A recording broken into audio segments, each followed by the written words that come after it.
What is going on, everybody? It's Wednesday, which means I'm hosting the Deeper Dive, joined by my friend Adam here. As you guys come in, do us a big favor, like the video, subscribe to the YouTube channel. We've got 13 NBA games to break down, as per usual, on a slate of this size. There are a lot of moving parts, a lot of players on the injury report. We've got the live before lock that's also going to be covering a lot of that right after us. So don't go anywhere after the show ends. Adam, how are you doing today? Doing pretty well. Looking forward to this slate. I think it's a pretty interesting one. There has been some injury news that popped up since earlier that makes it a little bit annoying, but I think it's actually a pretty fun slate. Yeah, and potentially OKC starting to tank. We'll be talking about them in a little bit and talking about SGA and the fact that he isn't playing today. But where we're going to be starting is with the Philadelphia 76ers against the Cleveland Cavaliers. Now, for the Sixers, Tyrese Maxey and James Harden are out, but we have Joel Embiid, who's back. He's healthy. He's looking good. How high of a priority is Joel Embiid as a spend-up option for you today? I mean, I think he looks really good. I just think it's kind of difficult on this slate to pay all the way up at center. So it's a situation where I'm certainly happy if I get to Embiid, but there's a lot of really good mid-range centers that I think are a bit underpriced, whereas Embiid's salary has risen. So, again, if you can get there, great. He's still playing without James Harden. He's still playing without Tyrese Maxey. So you're talking about, a usage rate approaching 40%, an assist percentage north of 30%, probably playing around 35 minutes. But again, there is a lot of opportunity cost in addition to the fact that he's pretty expensive, only pulling about 7% ownership on DraftKings with a 9% chance of being optimal. Yeah, and I guess that is something that we're going to have to talk about too, is in terms of opportunity cost.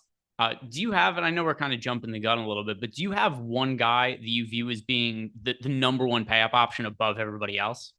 Not really. I think kind of in general, it's going to be kind of difficult, at least right now, to pay all the way up, I think.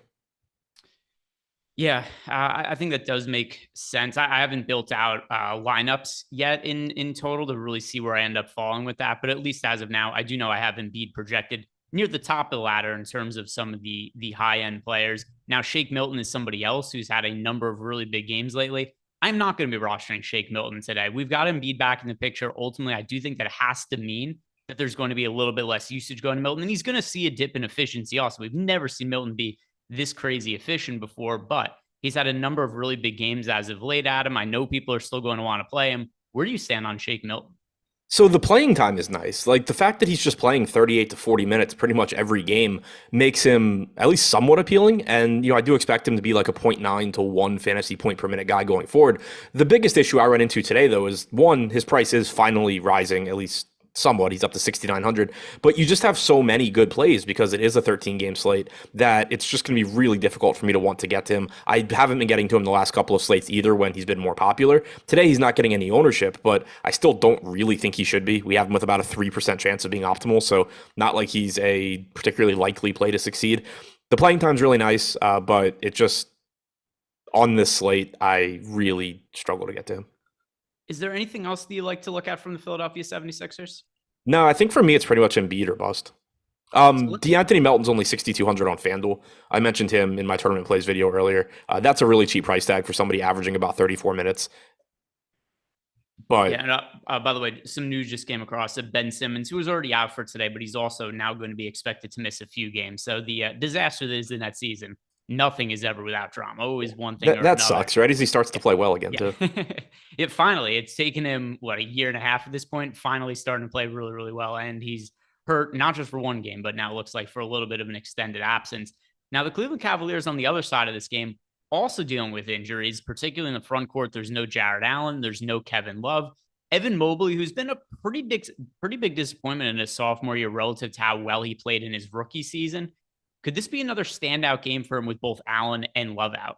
Yeah, I think he's the guy that really benefits here because you're getting minutes at center from Mobley that he typically doesn't get. And as a result, you see an increase in his rebounding percentage.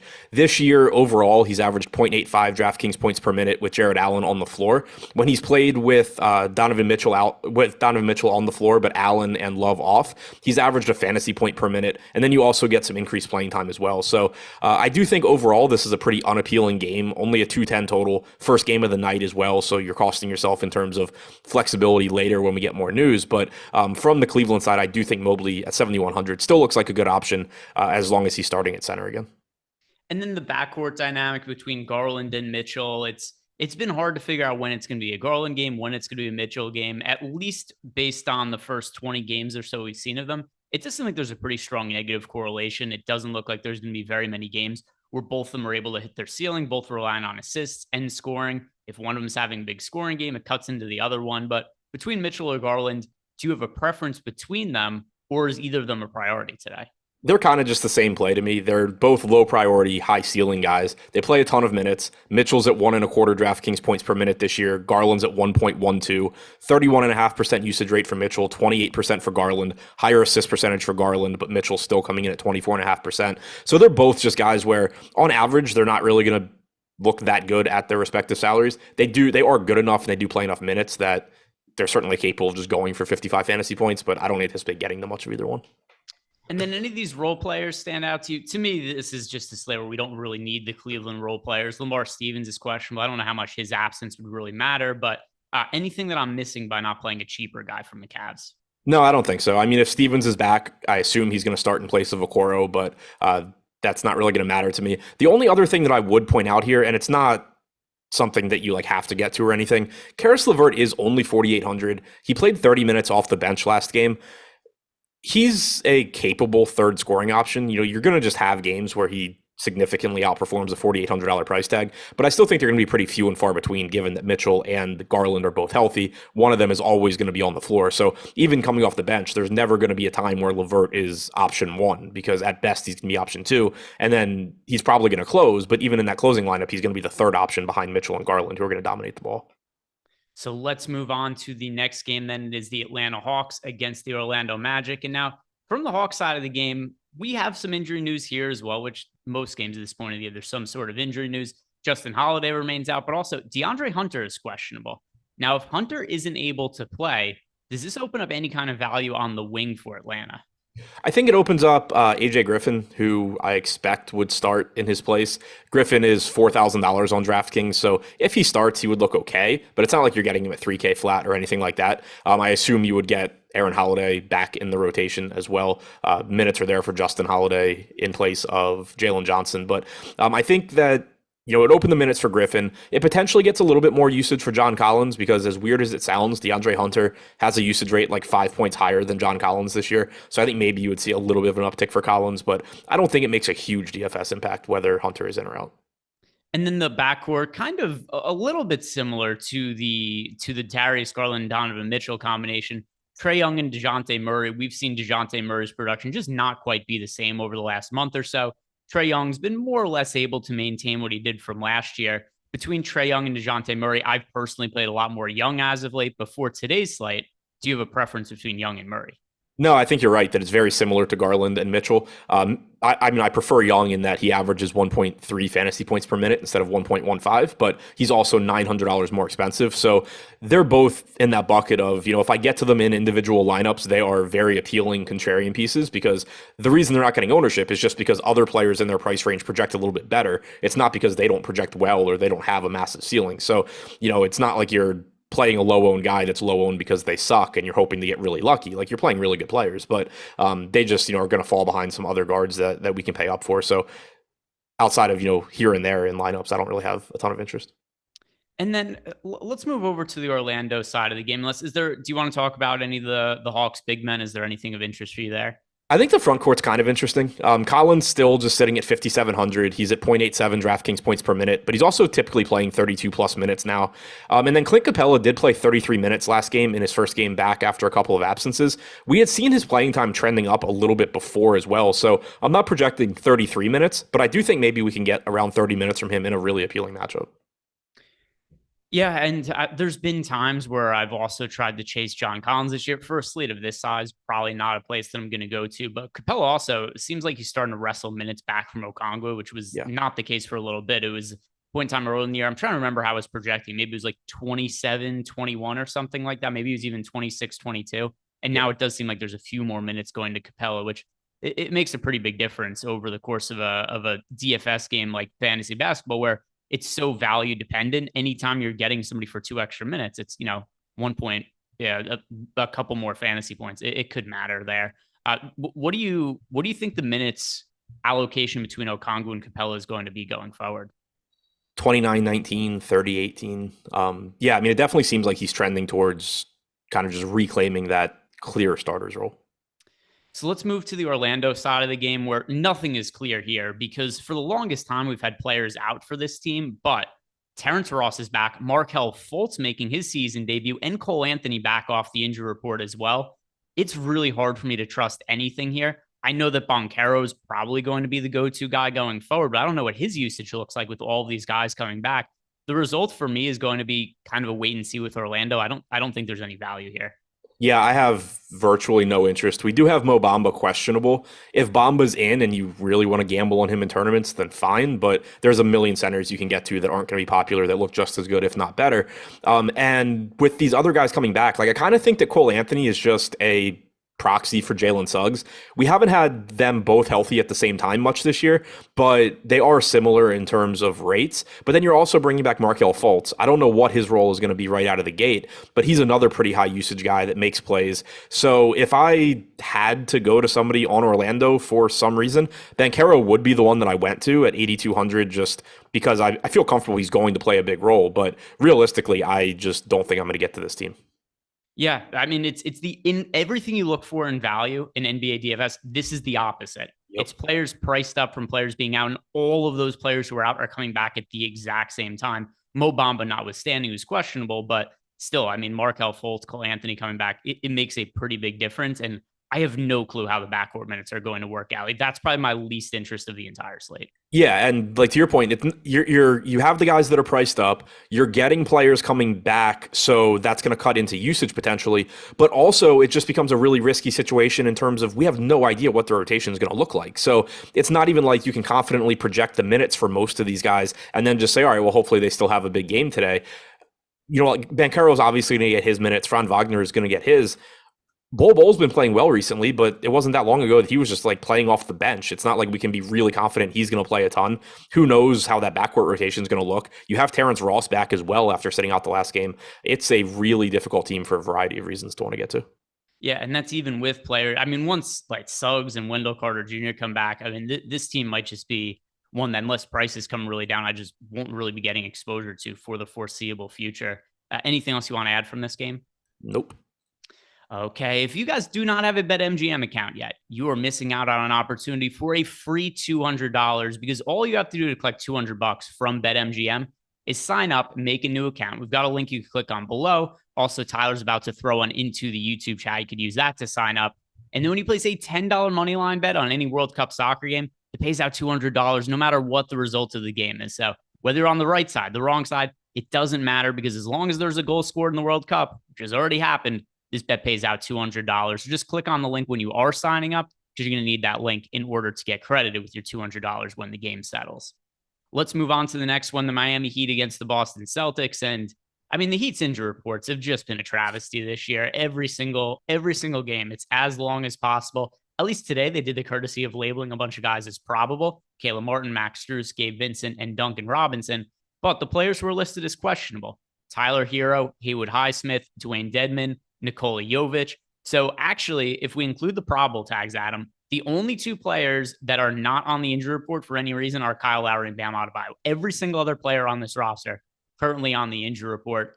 Is there any value that could potentially stand out to you here, or do we just need more information? I mean, we need more information, but the way that I'm kind of thinking about this is we know Jimmy Butler is out. So we know that there's increased production for guys that would take it, which is Bam and Lowry. So they're going to look a little bit better than they would if Butler were in. And then if Hero gets ruled out, Adebayo and Lowry's rates are going to look even better. After that, none of the guys really matter in terms of production.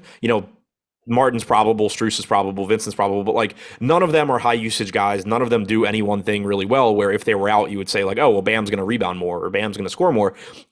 Beyond Tyler Hero, it's just a bodies thing. Like if you start ruling everybody out, then you get that Miami situation where they're really shorthanded, but it doesn't look like we're going to get to that point since we do have a bunch of guys that are questionable but expected to play. So really, I think Hero is the one that matters a lot, just because if he's out, you are going to get that bump in production for Bam and Lowry, and they're not as expensive as I expected them to be, given that they've played several games now without Jimmy Butler, and then also a few games where they were really shorthanded. I kind of thought you'd be getting higher price tags on those two than you actually are.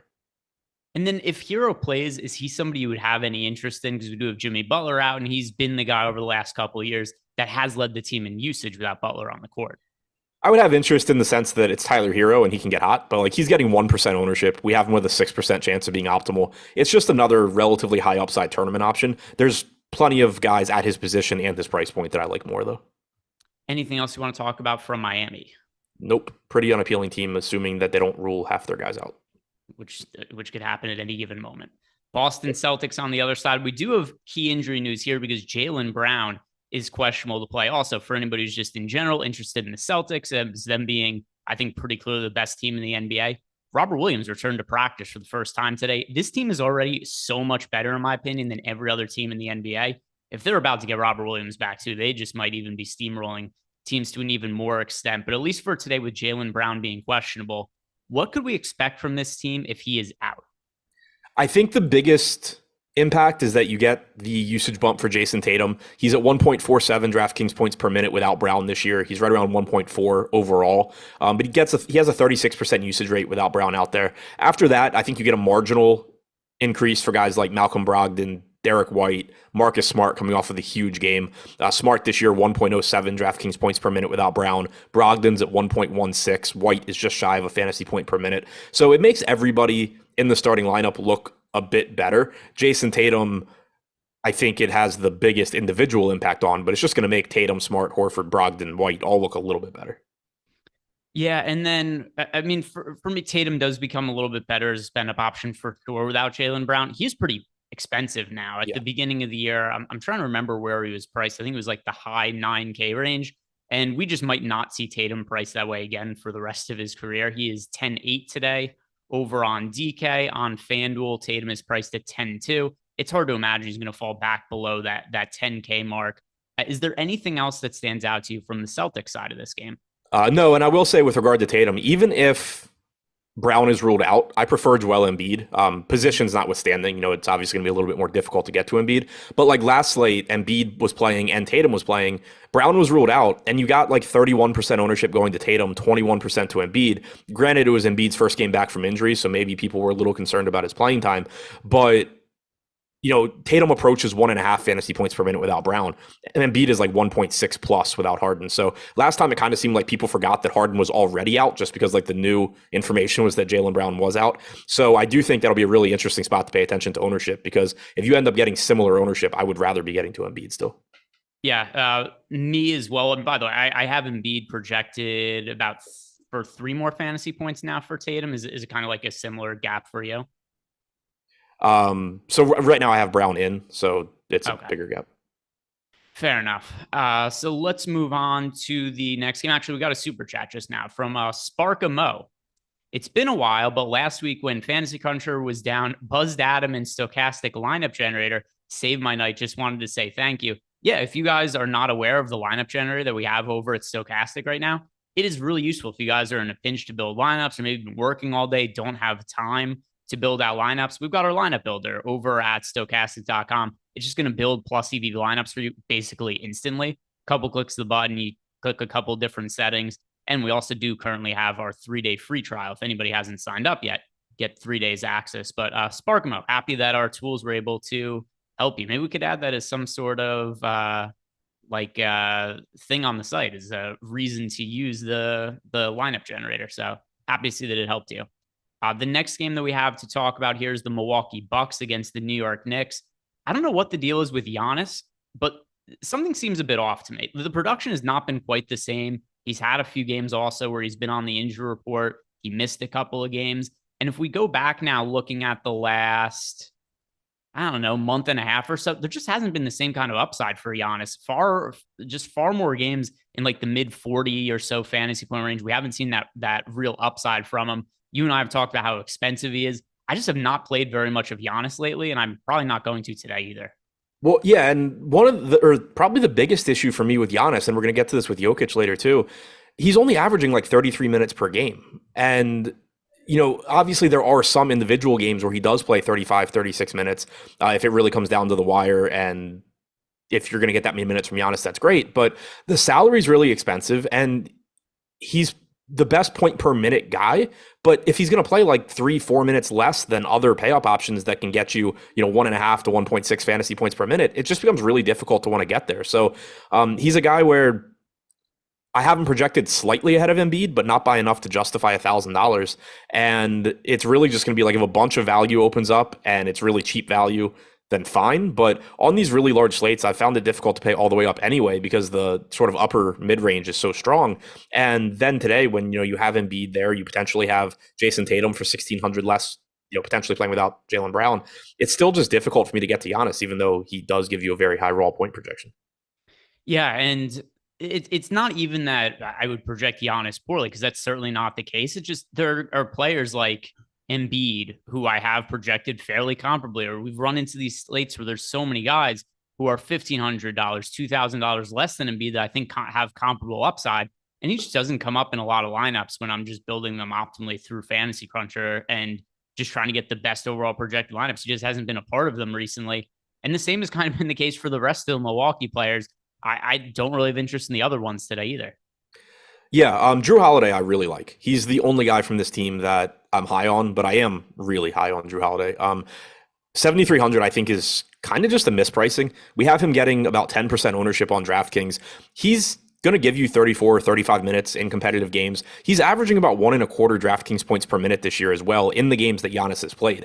So we saw kind of Drew's price tag drop a bit because he was out and then sort of restricted when he first came back. But I still think he just looks underpriced here. And if he's going to be 10% owned, I'm pretty confident I'm getting more than that. Yeah, maybe I should give Drew a little bit of a bump, just considering what you said right there. I have him for a high 30s fantasy points, which certainly makes him a good play. But maybe I should be bumping him a little bit more. What's your projection on him, if you don't mind me 42 asking? DraftKings. Okay, yeah. So I'm quite a bit below that, which is why I wouldn't show up as much for me. But I'll give him a little bit of a boost just in light of what you've said there. And his usage has actually been really high over the last stretch of games since coming off the injured lists, or not the injured list. I'm thinking of this other sports, but just in general, since he came back from injury, his usage rate has been 25.7%. 26% for the year.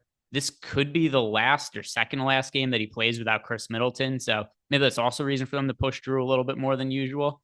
Yeah, I'll give him a little bit of boost in light of what you said there. And anything else from Milwaukee you want to talk about? So he's played 14 games with Giannis this year, 26.7% usage rate and a 33.6% assist percentage. He's averaged 32 minutes per game in those games, but I think there was one where he got hurt and then he was limited when he first came back. So, kind of looking, I think the reason the price is so low is you had him come back, play 23 minutes, then play 28 minutes, Then he played 36, then he played 23, then he played 34. So I don't think there's any real reason to think he's not playing 33 or 34 here. And, he's averaging 1.2 to 1.25 fantasy points per minute.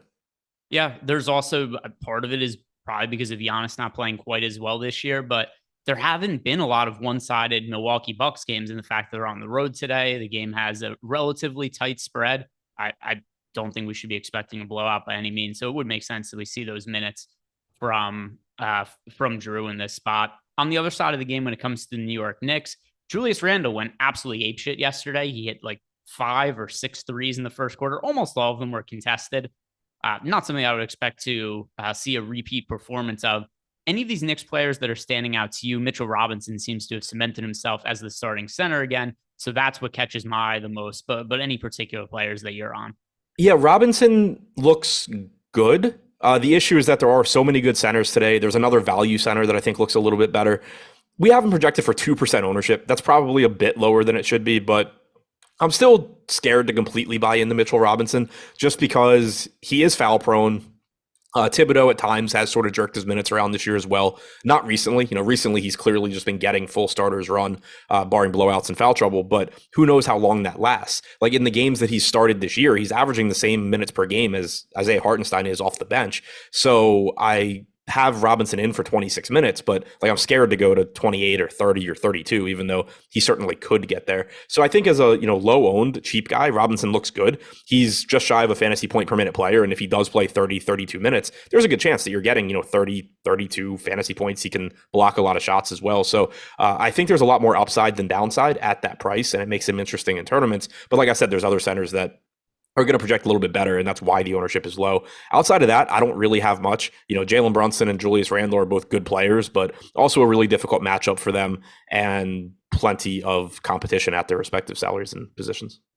Yeah, the Knicks also been a team where there's a lot of better teams we've talked about in this scenario where we talk about, the Timberwolves, for instance. We talk about the Wizards in the same vein. It's hard to know where the production is going to the Knicks on any given day. Julius Randle, Jalen Brunson. Barrett's been absolute dog shit this year, but it's just kind of been hard to know who it's going to be on a day-to-day basis. So points per dollar, I think Mitchell Robinson is the best player here. DraftKings specific, he's more expensive on FanDuel. And somebody that I would anticipate getting overweight to the field too. But like you, nothing else really of interest for me. So good to move on to the next game then? Yeah. Okay, and the aforementioned Washington Wizards taking on the Brooklyn Nets. And the Wizards today, by the way, also another one of these teams, Kuzma, Porzingis, Beal. Beal's taken a step back in terms of usage this year. He's let other guys do a little bit more of the heavy lifting on offense. His assist rate, that's been a little bit higher as of late. But this is another team where I just don't find any one individual player where it's like, I need to have this guy. Kuzma individually has had upside this year. Porzingis, we've seen some games where he's made a bunch of threes, but it's hard for me to prioritize anybody on this team when all their core guys are healthy. Yeah, that's how I see it as well. I really like Beal's role from as a Wizards fan. I like that he's able to kind of take it easy and not get banged up as much, and hopefully that'll pay dividends down the stretch. But from a fantasy standpoint, it makes him really difficult to want to get to on slates of this size. Porzingis clearly has a ceiling. You can go back to last game and you pretty much had to have him to win. But if you're just going to point to somebody and say like, oh, he's capable of scoring a lot of fantasy points, you're going to have a really long list of guys that you suddenly need to play. So, Porzingis center only on DraftKings at 8,500. He's getting the most ownership, but that's still 5%. And that seems about right to me. It's tough for me to get to anything from this team. Porzingis would be my favorite, but I just doubt that I get to much Washington. By the way, quick update for everybody. Mo Bamba has officially been ruled out today. So Bamba will not be in the mix for the Orlando Magic. Anything else you want to talk about from the Wizards? Nope. All right, so let's move on over to the Brooklyn Nets. And Ben Simmons was finally getting it going. He was looking good. He was looking healthy. I was starting to come back around on Ben Simmons, and he's hurt. He's out today. They said he's going to be out for at least a few games now. What does his absence mean for the Nets? So I think it means a couple of things. For one, it means that Nick Claxton's playing time is even more secure. And he's been playing big minutes even with Simmons in recently. But Simmons being out should just make that even better. I have him in for 32 minutes here. He's only 5,400. He's pulling 24% ownership on DraftKings. He looks like one of the better values on the slate to me, one of the most mispriced guys. So there's that. But I also think it's a bump for Durant and Irving in particular. Durant sort of always gets his. And then Kyrie is a high usage guy that also you would prefer to be getting peripherals. And when Simmons is out there, it does cut in not only to the usage of Kyrie a little bit because he just doesn't have the ball in his hands as much, but it also cuts into his assist percentage. Going back to the start of last season, in the games that Irving and Durant have both played, where Simmons and Harden have not, Irving has a 28.7% usage rate and a 24.1% assist percentage. His per minute production goes from like 1.12 to 1.22. And he's also playing huge minutes again, playing 38, 39 minutes. So I think Kyrie looks like a really good option. Doesn't appear that the field is on the same page as me there, like they are with Claxton. He's only projected for 8% ownership on DraftKings at 8,500. So he's another guy that I think I'm going to be well over the field on. I'd mentioned to you before the show started that I also have bets on over 23.5 points and on over 30 points from for Kyrie tonight. So I'm just really high on him here. I think he gets a nice bump with Simmons being out. It's a little bit of a bump for Durant as well, but the difference is that Durant's still priced for Kyrie not to be playing. So saying that Ben Simmons isn't playing doesn't really matter. Kyrie is priced to be playing like 34 minutes, and now he's playing without Ben Simmons and playing 38 to 40 minutes. Yeah, and that's something that also we saw earlier in the year is when Ben Simmons was hurt in addition to Kyrie before, we saw a big uptick in assists for Durant. And, Ben Simmons, while he isn't a high usage guy, he does operate with the ball in his hands quite a bit. And as a result, we have seen guys like Durant, Kyrie Irving more able to rack up assists in times that Ben Simmons hasn't been on the court. Any of the cheaper guys from the Nets that stand out to you today? Yeah, so I think that's the other spot that Simmons impacts is you should get Joe Harris back in the starting lineup. He's 3,800. I expect him to play 30 to 32 minutes. He has been absolutely horrible this year. Like unbelievably bad. I was talking about it on the show with Josh this morning. Joe Harris, who his entire calling card, the reason he's in the NBA is his ability to be a very efficient shooter, has the lowest true shooting percentage on the entire team, with the exception of David Duke, Kessler Edwards, and that's it. Those are the only two. So like he's been really, really bad. He's only averaging 0.6 DraftKings points per minute, but he's 3,800. The minute should be there. And then similarly, Seth Curry, $4,200, likely to give you 26, 28 minutes off the bench. He is another shooter. He's averaging 0.91 DraftKings points per minute. So I think both of those guys look better than they would if Simmons were in. Yeah, and I think that definitely does make a whole lot of sense. I assume that Joe Harris is going to get into the starting lineup. And by the way, also, Harris, to what you said before, he was considered to be like the best spot-up shooter in the NBA just a couple of years ago. I don't think an injury means that he can't shoot the basketball anymore. I think he just has to work off some rust, kind of similar to Klay Thompson, who Klay Thompson struggled at times last year, struggled at the start of this year. But this month, he's shooting 45% from three. I think Joe Harris is going to get it going at some point, and he should be getting open looks when you're playing with guys like Kevin Durant and Kyrie Irving. So Joe Harris should be better going forward. Anything else you want to talk about from the Nets? No.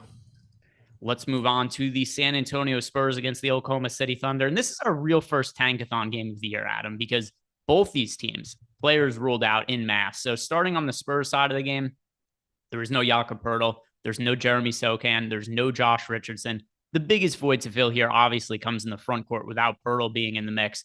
Is Zach Collins just going to start and play all of the Poeltl minutes? I think he's going to start. I don't have a good feel for how many minutes he's going to play. I projected him for 25. I think I'll probably I might go up to 26, but I don't have a very good feel for it. He certainly can play a lot, but we also haven't seen him start. We don't know exactly what that rotation is going to look like. So I think projecting 25, 26 minutes, knowing that he could conceivably play a few minutes more, is a pretty good way to go. He is the value center that I was referring to earlier, one of the value centers I was referring to earlier when we talked about Robinson, where I think Robinson's a good tournament pivot if you're going to get 25% ownership coming to Zach Collins. But I also think Zach Collins is the better play in the sense of he just projects better. Collins currently projected for 41% ownership on FanDuel. Over on DraftKings, he is projected for a much more moderate. Let's see, what is the most? Why can I not find him? Zach Collins. Out here, 20%, much more moderate. So the difference on him between DraftKings and FanDuel, even though the price is the same, he is only center eligible on DraftKings, but FanDuel power forward and center eligible.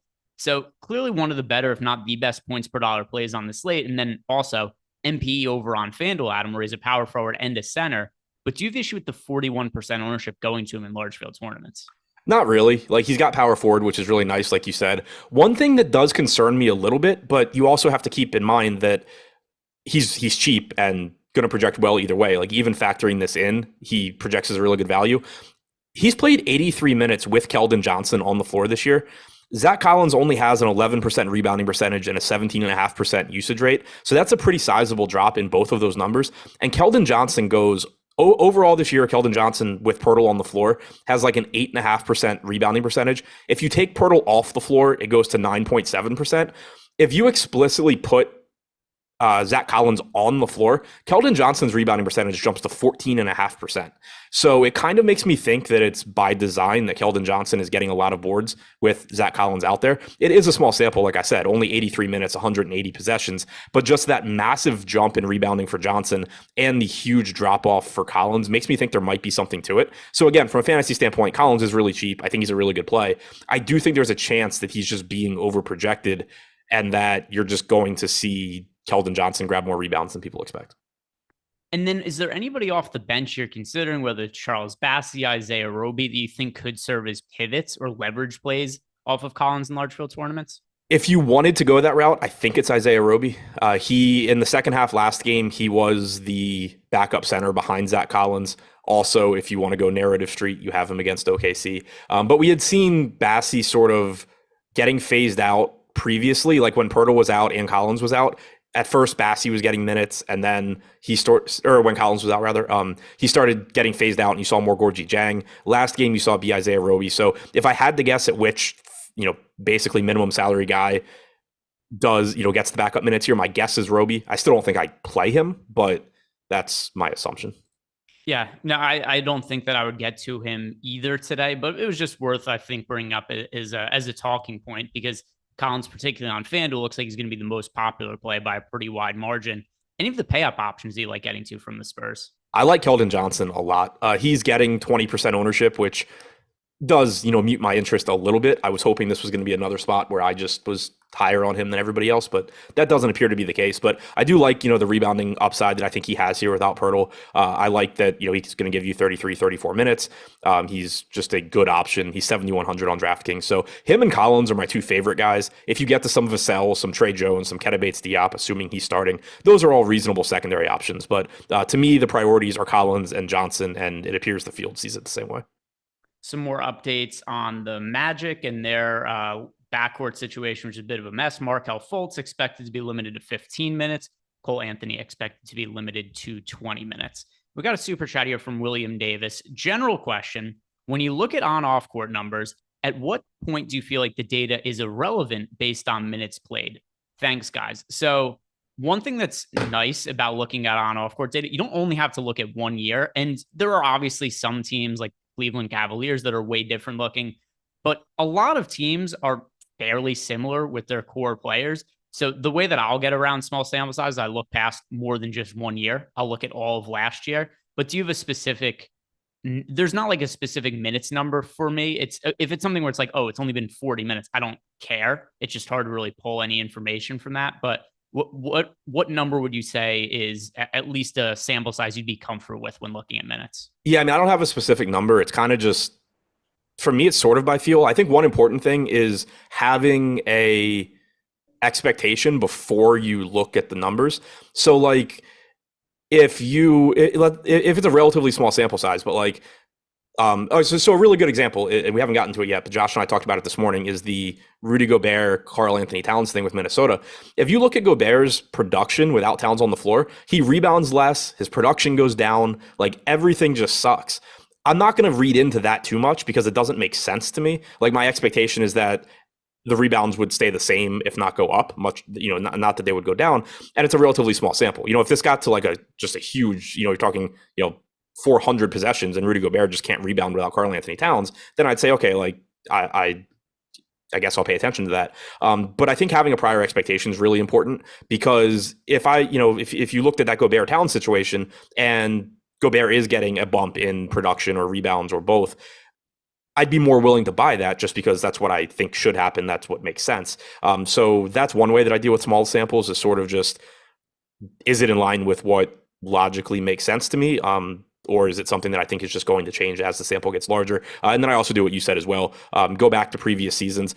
And even if you do have a somewhat different team, a lot of times you're going to have cases where you can use a player as a proxy. Like, for example, with the Cavaliers earlier this season, when we're trying to figure out how like Darius Garland and Donovan Mitchell were going to work together, I was perfectly fine using what Darius Garland had done when he shared the floor with Colin Sexton, because while they're different players, Sexton's a very high usage guard that is going to have the ball a decent amount. I was okay kind of like using him as a Mitchell comp. So that's something that you can typically do using previous year's data as well.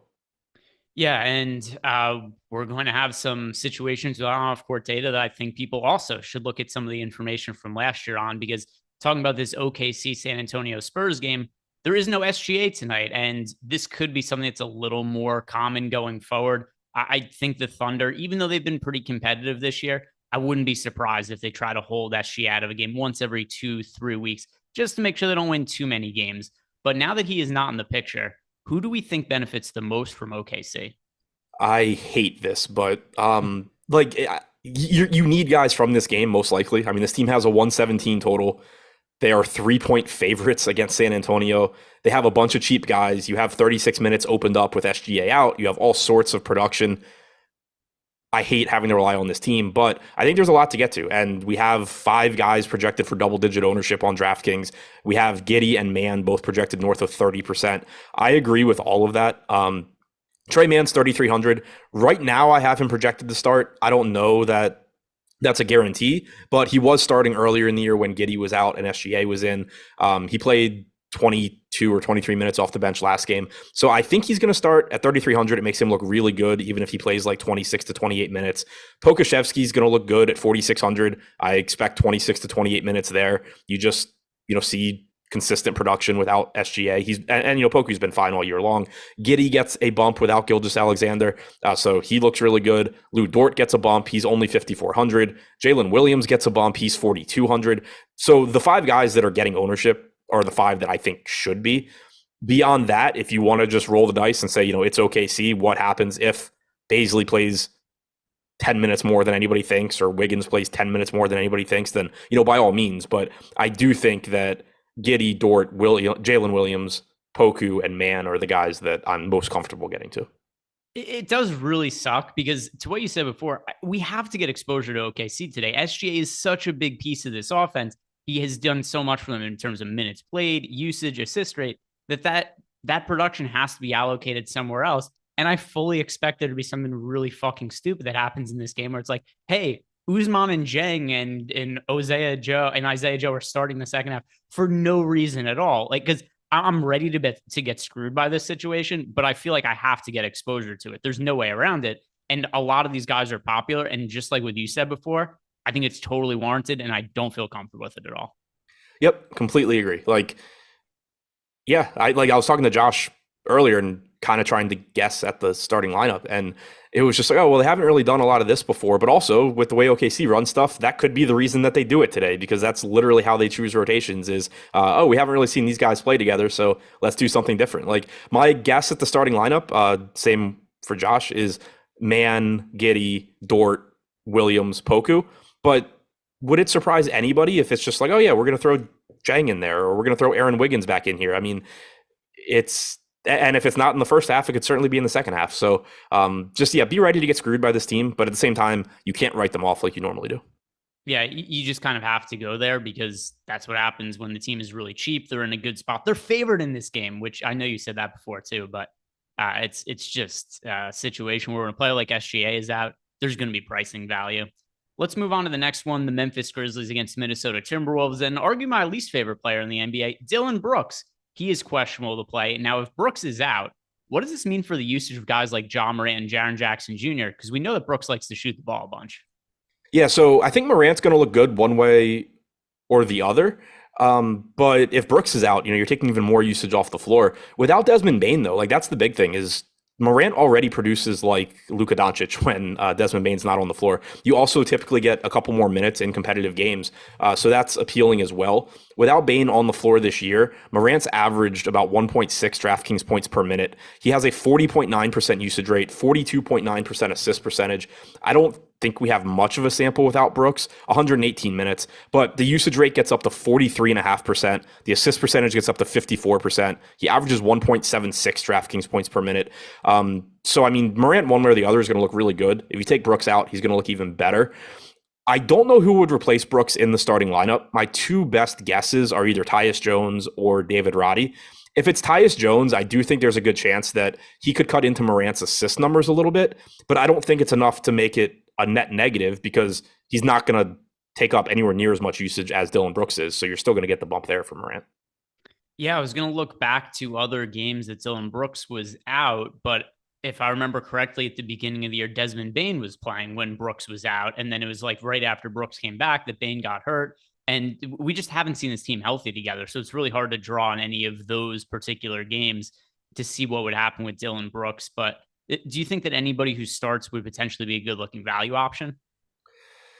Probably not on this slate. You know, like John Conchar is priced up enough to 5,300. Same goes for like, even if Tyus Jones were to start, he's still going to be playing a lot of those minutes alongside John Morant. He's 5,100. So not going to be overly exciting there, although he would certainly look better than if he's coming off the bench.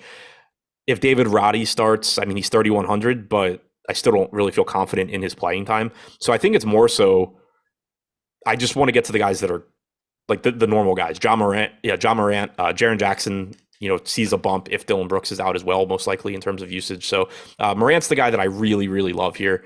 Jaren Jackson looks fine. Steven Adams at 5,400 looks fine, but Morant's the guy that I really like. So then let's talk about Minnesota, which is another really big injury situation. Karl-Anthony Towns luckily didn't tear anything. I thought for sure that looked like a very significant injury when it first happened. Now, don't get me wrong, it looks like he's going to be out 6 to 8 weeks or something along those lines. So it will be an extended absence for him, but not anything that totally derails his season or the career or anything like that. But with him being out, I have to assume that Rudy Gobert, even I know you mentioned this before, some of the on-off court stats about how Rudy Gobert actually hasn't seen an uptick in rebound rate this year. I would think that he's going to pull down a shit ton of rebounds in the time that Karl-Anthony Towns is going to be out. That's also just based on intuition. There's nothing I could point to in terms of data. It's just logically how I look at this team and what I think the starting lineup is going to be. I think Gobert is going to grab a ton of boards going forward. That's my expectation. And at the very least, I think he's going to do what he already was doing. And overall this year, he has a 21.3% rebounding percentage. Again, with Towns off, it's like 23, or sorry, with Towns on, it's like 23%. With him off, it's like 17. I don't have a good reason for that. So again, like I'm fine just even assuming that it's going to stay around where it is. If Towns were in today, Gobert would look like a good play. So that's sort of why I'm not overly concerned about any of these on-off numbers that we have in a limited sample, because Gobert's $6,800. He's probably playing mid-30s in minutes. There's a good chance he gets extra playing time with Towns out. So I like him one way or the other. I would like him if Towns were in. I'd just like him a little bit more with Towns out because I think he should be more productive. And then in terms of the scores, Anthony Edwards, D'Angelo Russell, I think both of them should see a pretty big usage uptick without Cat. I think both of them are good plays. Do you agree with that? And do you have a preference between D'Lo and Edwards? Yeah, I do agree with that. You've seen a massive jump in production for Anthony Edwards, and this is a situation where like it just makes total sense. He's averaged about 1 fantasy point per minute with a 25 to 26% usage rate when he shared the floor with Cat this year. In 170 minutes without him, he has a 32% usage rate, and he's averaged 1.25 DraftKings points per minute. So that certainly looks better. D'Angelo Russell has a 22% usage rate and a 39% assist percentage without Cat. But the other big thing for Russell, in addition to there just being more usage to go around, is that Jordan McLaughlin's out. So Russell's issue for a lot of this year hasn't been a lack of production when he's on the floor. It's been that he plays 30 or 31 minutes. Now he doesn't have a backup point guard, and you have a lot of minutes to soak up elsewhere. So it's not like they're going to just throw Jalen Noel into the backup point guard role and he's just going to take all these minutes behind Russell. You're going to get plenty of Noel minutes, but alongside Russell. So I like the increase in playing time as well. It makes both of those guys look really, really good. And then any of the cheap guys stand out too without Towns. I don't know if there's one guy that just moves into the starting lineup is all of a sudden playing the Karl-Anthony Towns role, but guys like Kyle Anderson, Jaden McDaniels, I know he's officially listed as questionable, but any of these guys you think could become good points per dollar plays? I think all of them. If McDaniels plays, I expect that you're getting 32-ish minutes from him. He's 4,600, so not going to project as, a great option, but still going to look solid enough. I'm expecting Kyle Anderson to start in place of Towns. He's only 3,800. He's a 0.87 DraftKings point per minute guy this year. And the thing I like about players like Anderson when they move into the starting lineup is that they aren't high usage guys. And like typically when you talk about players that you like in DFS, you focus really heavily on usage and upside and all of that. But the reason I like it for Anderson is he's moving into playing more minutes alongside D'Angelo Russell and Anthony Edwards. If this were somebody that just gets all of his fantasy production, averages 0.87 fantasy points per minute, but it's on 28% usage or something, that's really scary because he's not going to get that same level of usage. But he gets his fantasy points by rebounding, getting defensive stats, getting assists, scoring a little bit. So I'm not too concerned about him dropping off playing with the starters. It makes him look like a really good value. And then you have Jalen Noel, who I think there's some volatility in his playing time, but his rotations the last couple of games have been really appealing. 2 games ago, he played 24 minutes. So, like 4 minutes of that was garbage time, but he had also closed the first half. So there's no guarantee he wasn't going to close the game anyway. And then last game, he closed the first half. He played 25 minutes, subbed out, didn't play garbage time, potentially was going to, close that game as well and get another few minutes. So I think with Noel, you're likely to get mid-20s minutes at 3,900 for a fantasy point per minute guy. We got a super chat that I want to touch on. This relates to the last game from Bobby Baez. He's asking, is fading OKC viable if running 10 or less lineups? So, I mean, viable, yeah, obviously you can make lineups that don't include them, but if you're playing 10 lineups, I would not recommend fading OKC. At some point, I think you should have exposure to them over the course of 10 lineups. Yeah, it's viable in the sense that, like, I'm not setting a rule that I have to have OKC in every single lineup, but to me, there's no reason to be saying I'm not going to play OKC today because this team does have one of the highest implied totals on the slate. They're missing their best player that does everything, use in terms of usage and assists, and plays 36 minutes. So there's a lot of minutes available. Even projecting OKC like as conservatively as I could, giving minutes to Isaiah Joe, giving minutes to Aaron Wiggins, giving minutes to Jang, there's still a bunch of really good plays. And let's say that like Joe or Wiggins or Jang don't actually play today, which again, I'm expecting they will, but then those guys are just going to look even better. So basically just being as like cautious as I could with this team, you still have a bunch of guys that look good. I can't imagine just saying like, oh yeah, I'm not going to play this team. The problem is that not playing them at all, it's like the equivalent of wearing 5 condoms. It's too cautious and it ruins the entire slate, right? Because at a point it's like, oh, cool. Like, I don't know what to do with the Oklahoma City Thunder because it's risky. It's like, yeah, but you need to take that risk for it to pay off at some point.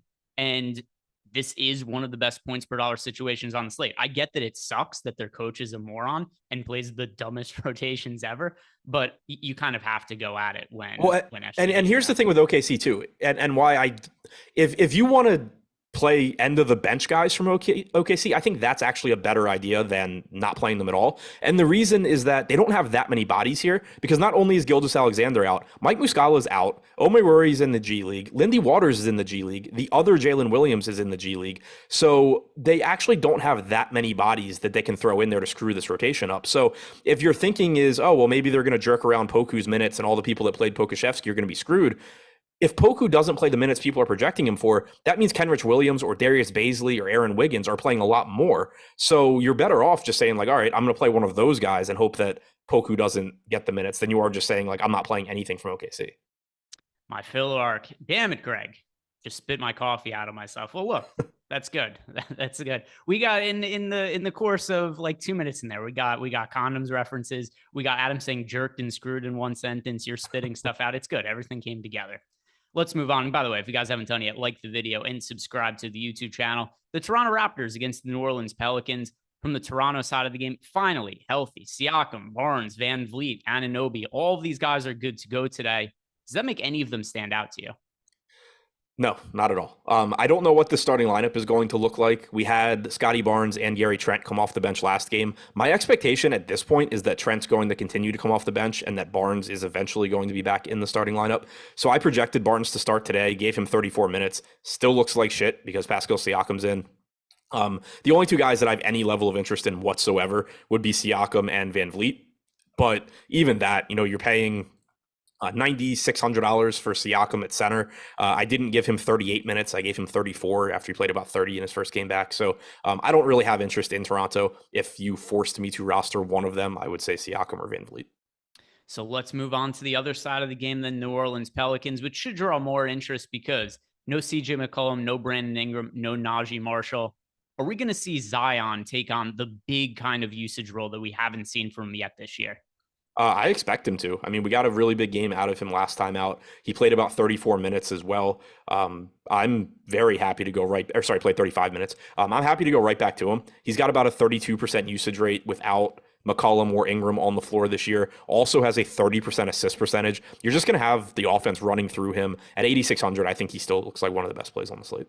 Yeah, in that game last time out where he had the 23 points, 8 rebounds, 8 assists, he had a fairly modest 26.1% usage rate. I think that it is way more likely to be above that number than below it. So I think this could be just a monster Zion game. He's reasonably priced. I absolutely love getting to him. Are there any other players you like getting to from the Pelicans? So I just realized we have Zion projected for 9% ownership on DraftKings. So I think I just found a third guy that I'm going to be way over the field on, because if that ownership holds, I'm going to be getting a ton of him. As far as the rest of the team, there is other stuff to like. You know, Trey Murphy's 5,100, Alvarado 4,900, Jones 4,800. All three of those guys look like solid sort of last guy in type pieces. As far as the center position goes, Joval should see increased opportunities with McCollum and Ingram out. The issue is that Larry Nance is back, so I have a 24-24 split projected.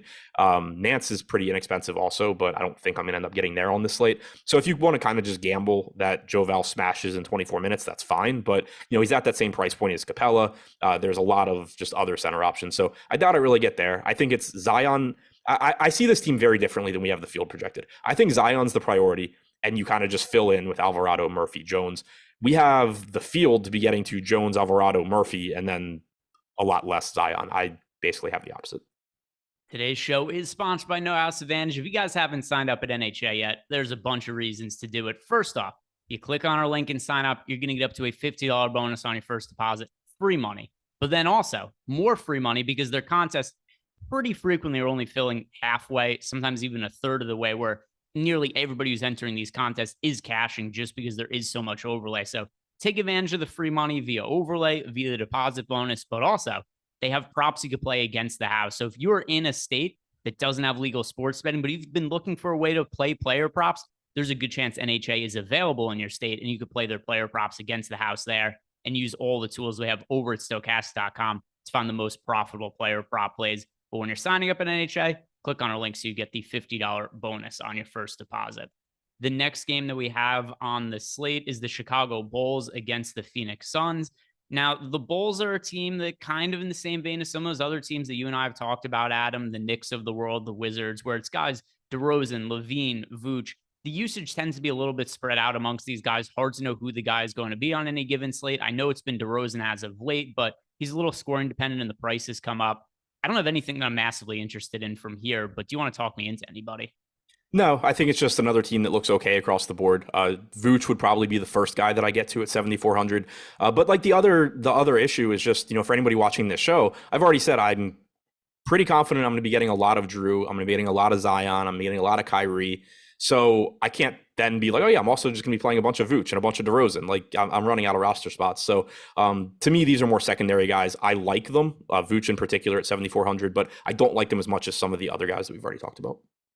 Yeah, it's been a team that I very seldomly get to, other than those spots where he had the prices came way down on some of the guys. But this is also a tough matchup against the Phoenix Suns, one of the better defenses in the league. And now from the Suns standpoint, still no Chris Paul. He remains out, but players have gotten more expensive at this point. Campaign is priced up. Devin Booker is priced up. Eaton a little bit priced up, although maybe a little bit of room for upside there. But any of the Suns guys that are standing out to you? No, they look decent. I think Booker, Ayton, Payne.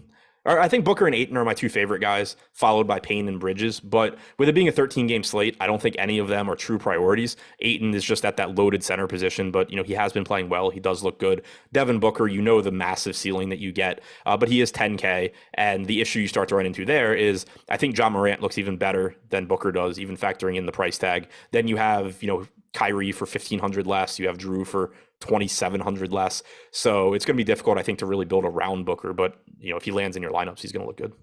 Yeah, and then one other thing I should point out, too, that's just been stunning to me about the Bulls this year, they're fourth in adjusted defensive rating. So even taking into account some of the opponents they played, this has been a pretty good defense this year. Now, not to say that's the end-all, be-all, but maybe a little more difficult matchup than a lot of people would realize it to be on paper. So Suns, another team, going to be hard for me to prioritize because there's so much value.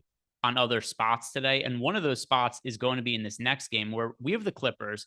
No Paul George, no Kawhi Leonard. We've known that's been the case for a little bit here, but now Norman Powell is doubtful and Reggie Jackson is questionable. This seems like to me a spot where the Clippers are kind of punting the game. I don't expect Reggie Jackson to play. Like, why would he play if all these other guys have also already been rolled out? But what's your take on the Reggie Jackson situation? I've kind of gone back and forth on Reggie Jackson because my initial thought was the same as yours. And then I remembered he did actually get hurt in the game yesterday in the first half.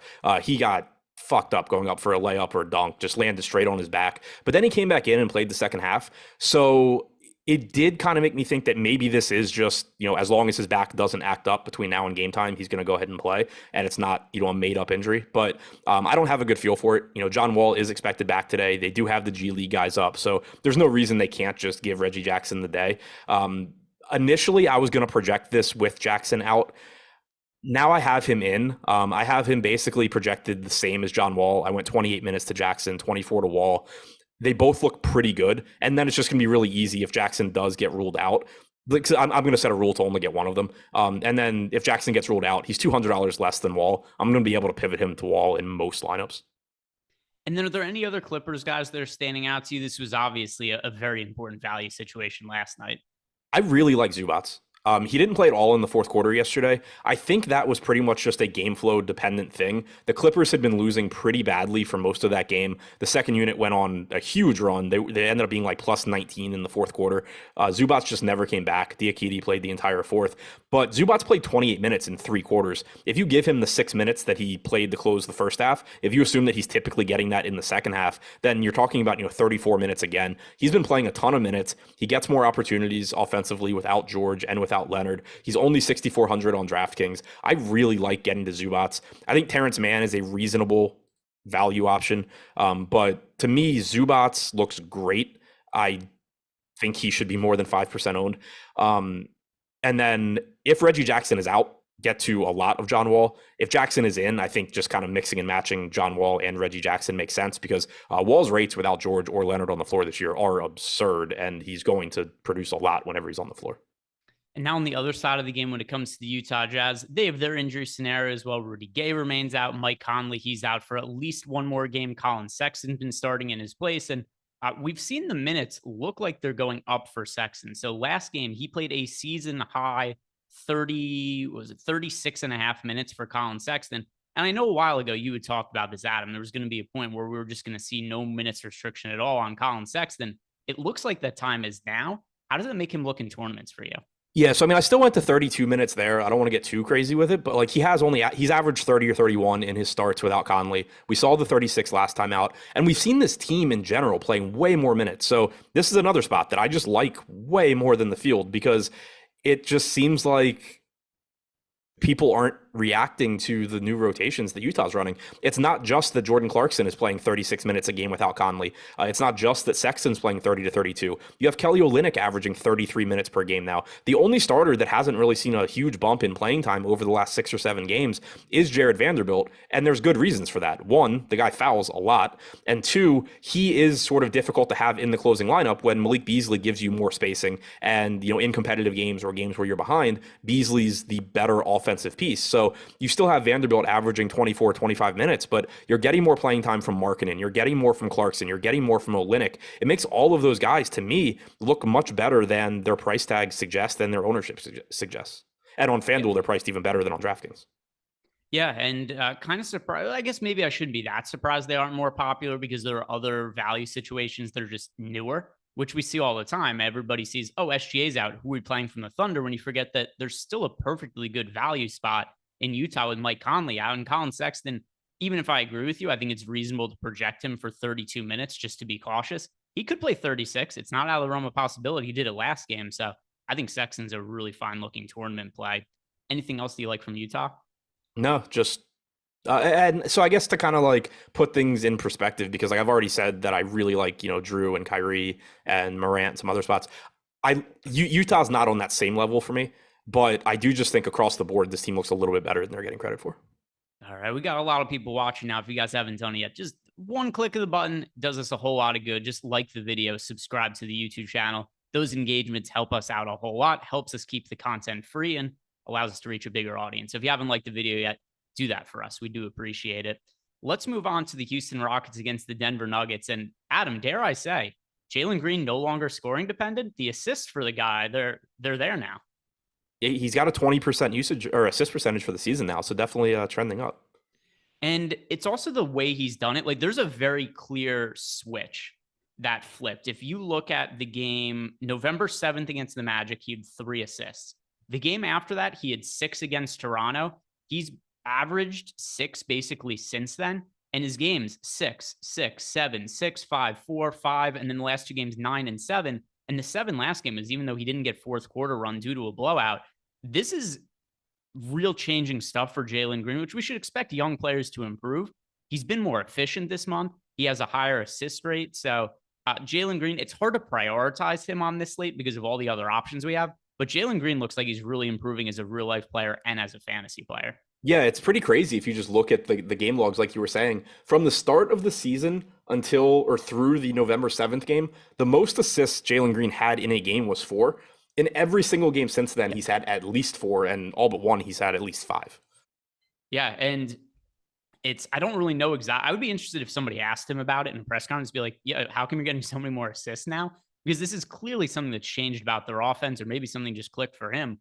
But it's a totally different scenario with him. As far as DFS goes, are there any Rockets players that you really like getting to today? No, I think Kevin Porter Jr., Jalen Green, Alperen Şengün all are like completely neutral plays. I don't anticipate getting a lot of them. Beyond that, I have no interest in anything from this team. And I did just look it up because I was curious. From November 9th on, Jalen Green has a 28.1% assist percentage. Kevin Porter Jr. is at 30.5. So it is good to see that he's actually not taking them away from Kevin Porter too. No, they're just better right now. Yeah. That'll happen with young teams. Şengün, he's also improved as the season's gone on. The defense still kind of sucks, which is what leaves us with some potential upside on the Denver side of the game because Michael Porter Jr., he's out again. Been a really rough couple of years for Michael Porter Jr. Coming into the league, we knew the issue with him was going to be the health of his back and just injuries in general. And it does seem like ever since signing that contract extension, he has not been able to stay healthy. With him out of the mix, who benefits do you like getting to from the Nuggets tonight? So I don't think Porter's absence matters that much. And the reason is that, so I mean, obviously it matters for Bruce Brown because he's going to most likely slide into the starting lineup and play a nice chunk of minutes. But Porter isn't that high of a usage guy. And like Bruce Brown does stuff when he's on the floor as well. You know, he's a solid rebounder. He's a high enough usage guy. So I don't think it's a spot where like Jokic gets a lot better or Murray gets a lot better or Gordon gets a lot better. But they are playing Houston. They are just a team that's going to look pretty good across the board.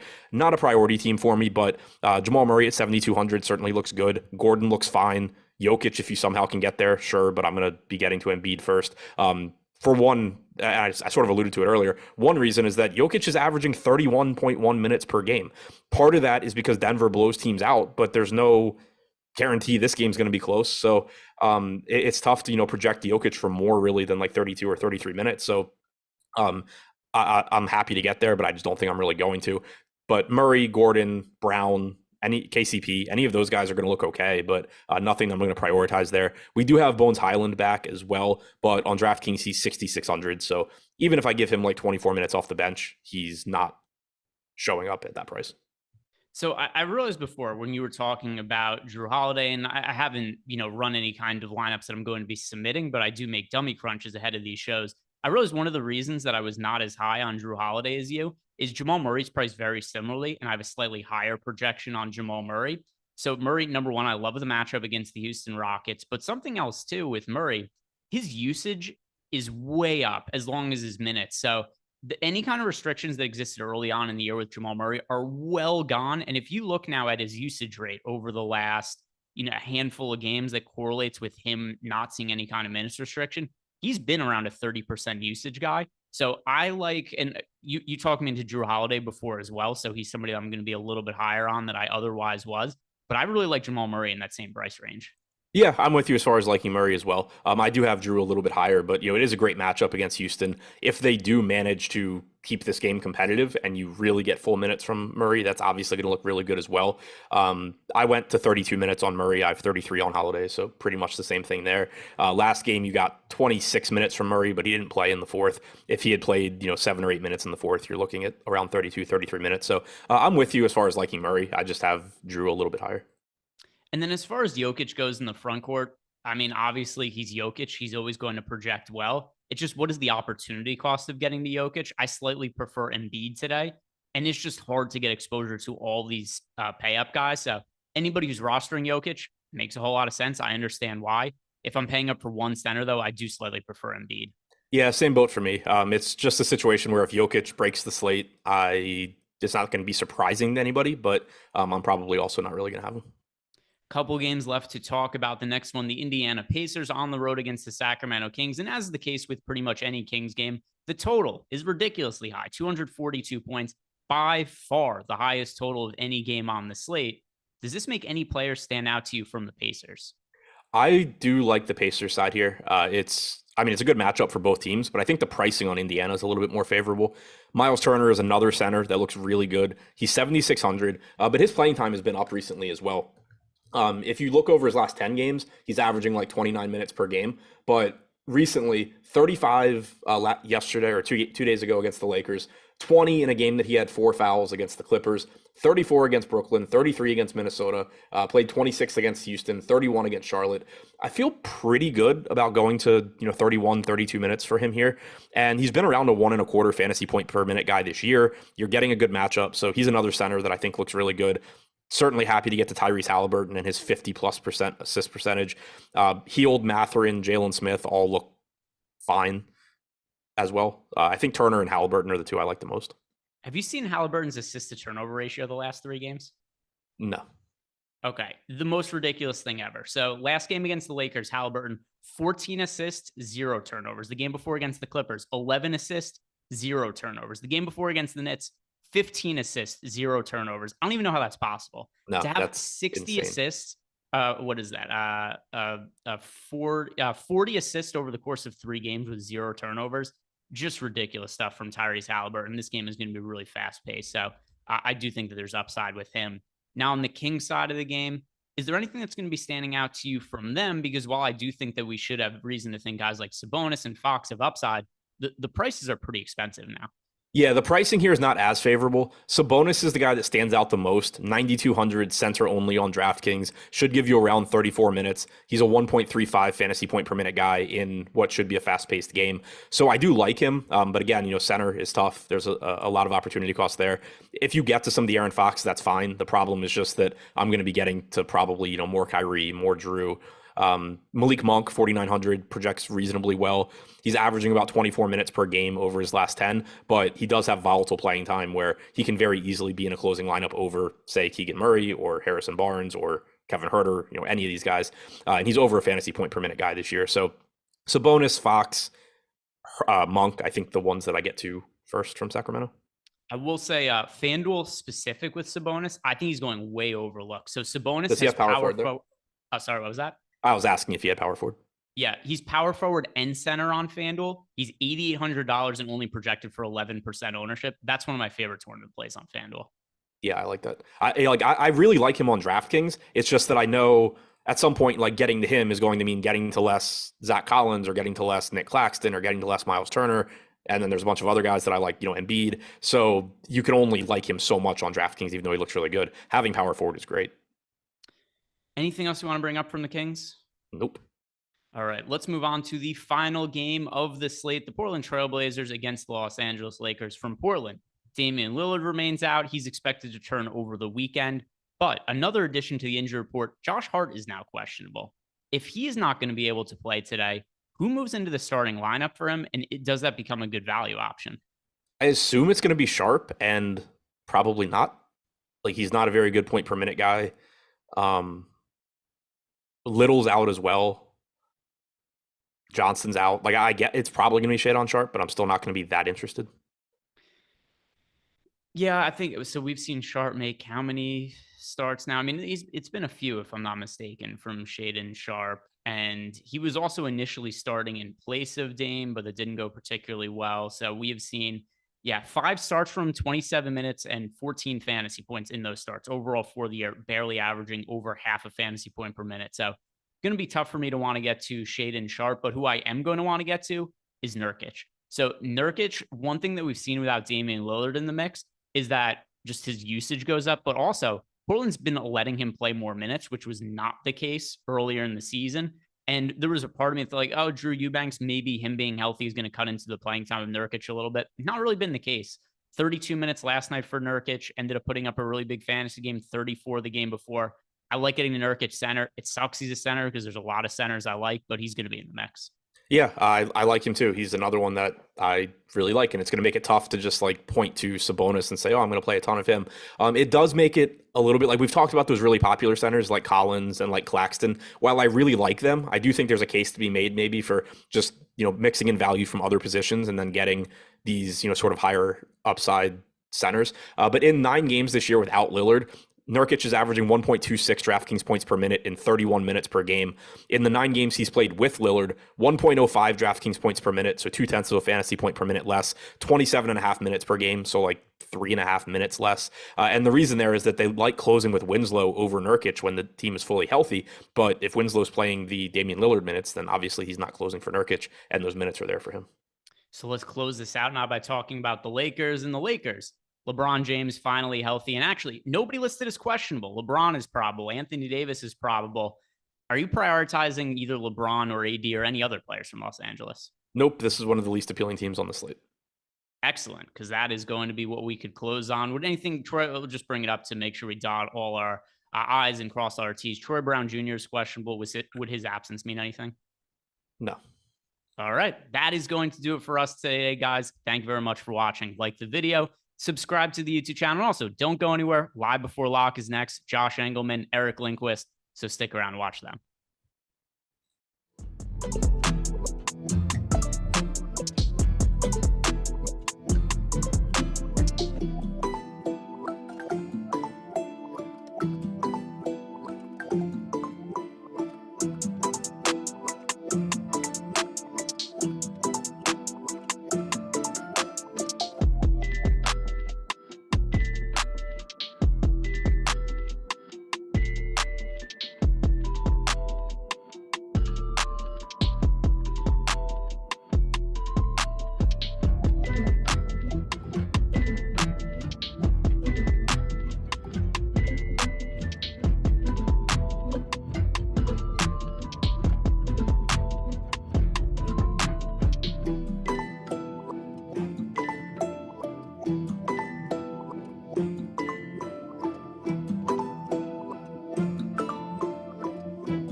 interested. I like that $7 price point. Yeah, I was going to get in the 4 and then it filled. So, and we are live. Welcome to the NBA Live Before Lock show. It is Wednesday, November 30th. I'm Josh Engleman. I'm joined by Eric Lindquist. We are brought to you by No House Advantage. 13 games coming up here, folks. We've got an hour to break it all down.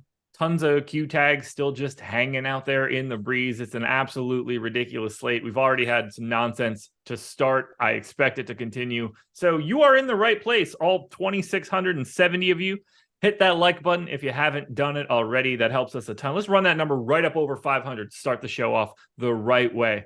That's what you got to do. Like, subscribe, notification bell so you know when everything goes live. Eric, how are you, man? Ugly shirt, by the way. thanks. I wore it for you. I have a couple of these if you want me to bust out some others. This is the 40th anniversary edition of the old AIG, old school. For Man U supporters, you know what I'm talking about. Probably one of you in the chat, maybe, but I kind of try to get a different jersey every single year. Usually ends up being a lot of US soccer jerseys, so I'm going to rotate through those here. Hopefully we get more than one opportunity. Also, you're a Satanist. It's fine. No big deal. But looking forward to the game Saturday. Looking forward to I get to cheer for Rashford now, so I'm going to definitely be cheering for England going forward as well. That's my boys. So a lot of fun stuff in the World Cup. Mexico, we were talking about it before the show. They tried their best. Argentina put their foot down. It was beautiful. They did indeed. I told people today, if you wanted to take advantage of that BetMGM deal, put your money down on Argentina. You'll feel pretty good about the bet, and you'll get $200 in free bets. So I hope everybody listened to me.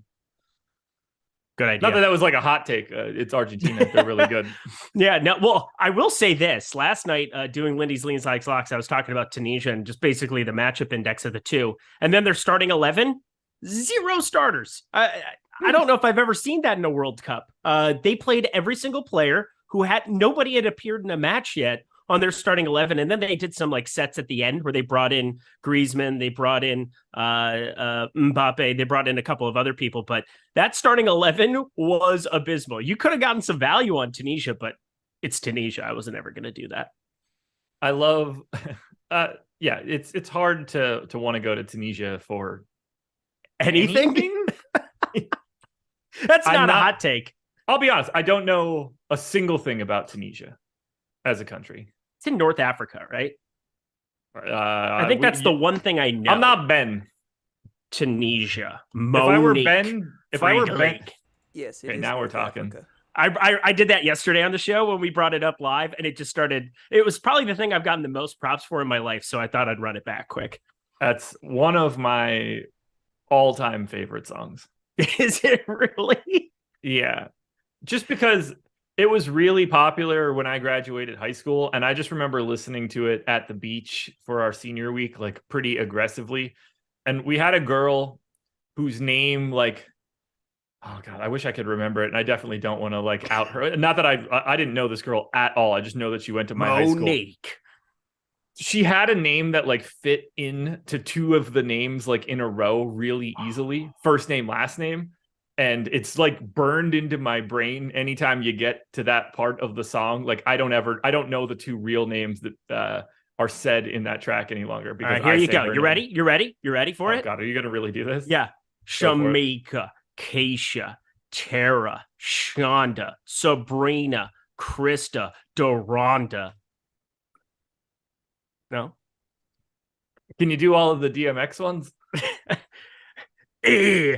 I'm trying to even like think of how I do a DMX voice. Also, Rip. Those were good days. Yeah. I loved DMX. X gonna give it to you. There it was a little bit. I meant all of the female names. Oh DMX. No, I cannot. 0% chance. That's one I had in the bag for a while. I can get most of it, but I'll go early on some of them that sound very, very similar that are not common names. DMX will get you canceled. Not really, because didn't he die? He's dead. It's kind of, I mean, we're not rapping R. Kelly on this anytime soon. No, I think what he means is there are a lot of words that you and I are not allowed yeah, no, to we're not use. going to say that. I was just saying the names. I was trying to. It's one of the greatest songs. Freak a Leak is fantastic. Like, come on now. It sounds awesome when he says names. Yes. I mean, that's an exceptional track. Okay. Exceptional track. Loco with the dots. He didn't like it. Loco didn't like it. All right. We'll move on. I mean, I'm just a PD Pop guy as a guy that lives in North Carolina. Oh, come on now. Raise Up shouts out a lot of ridiculous like a places. helicopter. He shouts out Johnston County and Burga in that track. So if anybody here is in like Eastern North Carolina, you know what that means. Come on and raise up. Take your shirt off. Twist it round your head. Spin it like a helicopter. North Carolina, come on and raise up. This one's for you. This one's for who? Us. Let's go. I bet Petey Pop, when he wrote that song, never thought that 3 white kids in Eastern Pennsylvania would get out of their cars at a red light, take their shirts off, and wave them around their head as if they were helicopters. We needed phones back then, just for you. We needed some cell phones that recorded such things. I had a phone. They did not contain cameras at that point in time.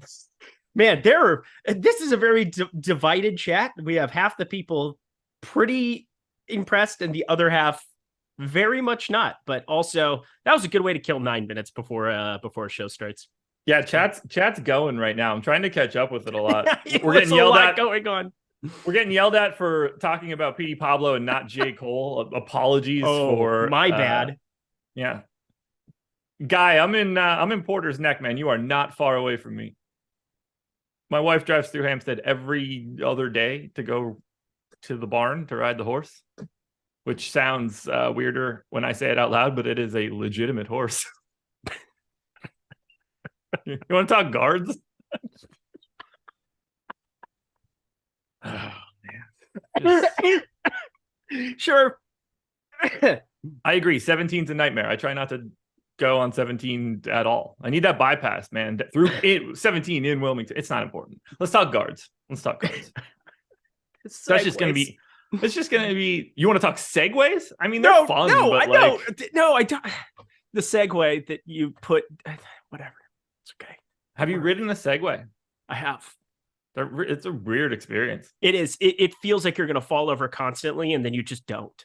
Yeah. They should make drunk people drive those around in like a race. Not like on the open roads or anything like that, but like a drunk Olympics type thing. You would be a lot of people going really extreme to both angles. You have to strap them in. No, you just put on like a football helmet so you can't smash your face on the ground. Okay, I'm here for that sport. That sounds like the next Stokastic Olympics. Like, we got to do that. I mean, it's probably one of my better ideas.